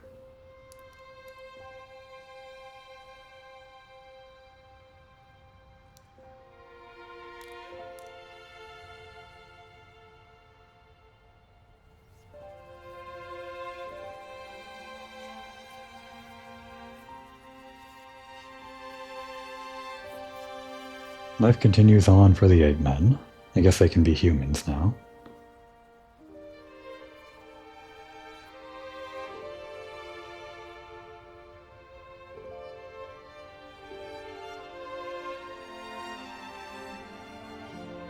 With the cauldron no longer covering the sun, the pale blue planet finally thaws, I guess.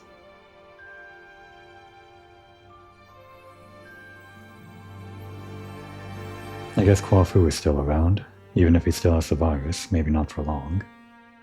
At least he's there to guide them for a little bit. They might need it. And then, just kind of white. Not sure what's going on here. Don't think it's just loading, but guess it's just breathing for a moment. A good moment to breathe out. And then back at the title screen. What a wild ride. And what a nice change to the title screen. Feels like a really... well, it's just a nice reward is all. Hope for the future and whatnot.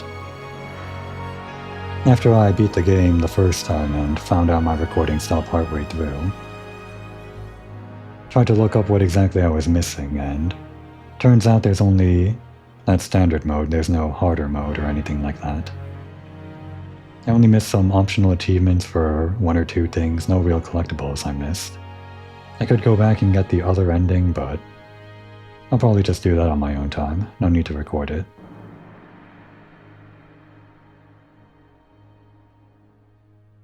I guess I said all I want to say on the game. All of it has achieved wholeness in the Tao, I suppose. And with this thematically appropriate title screen image of a new dawn, I guess I can end with my usual sign-off that I've grown accustomed to. Good evening, good night, and good morrow.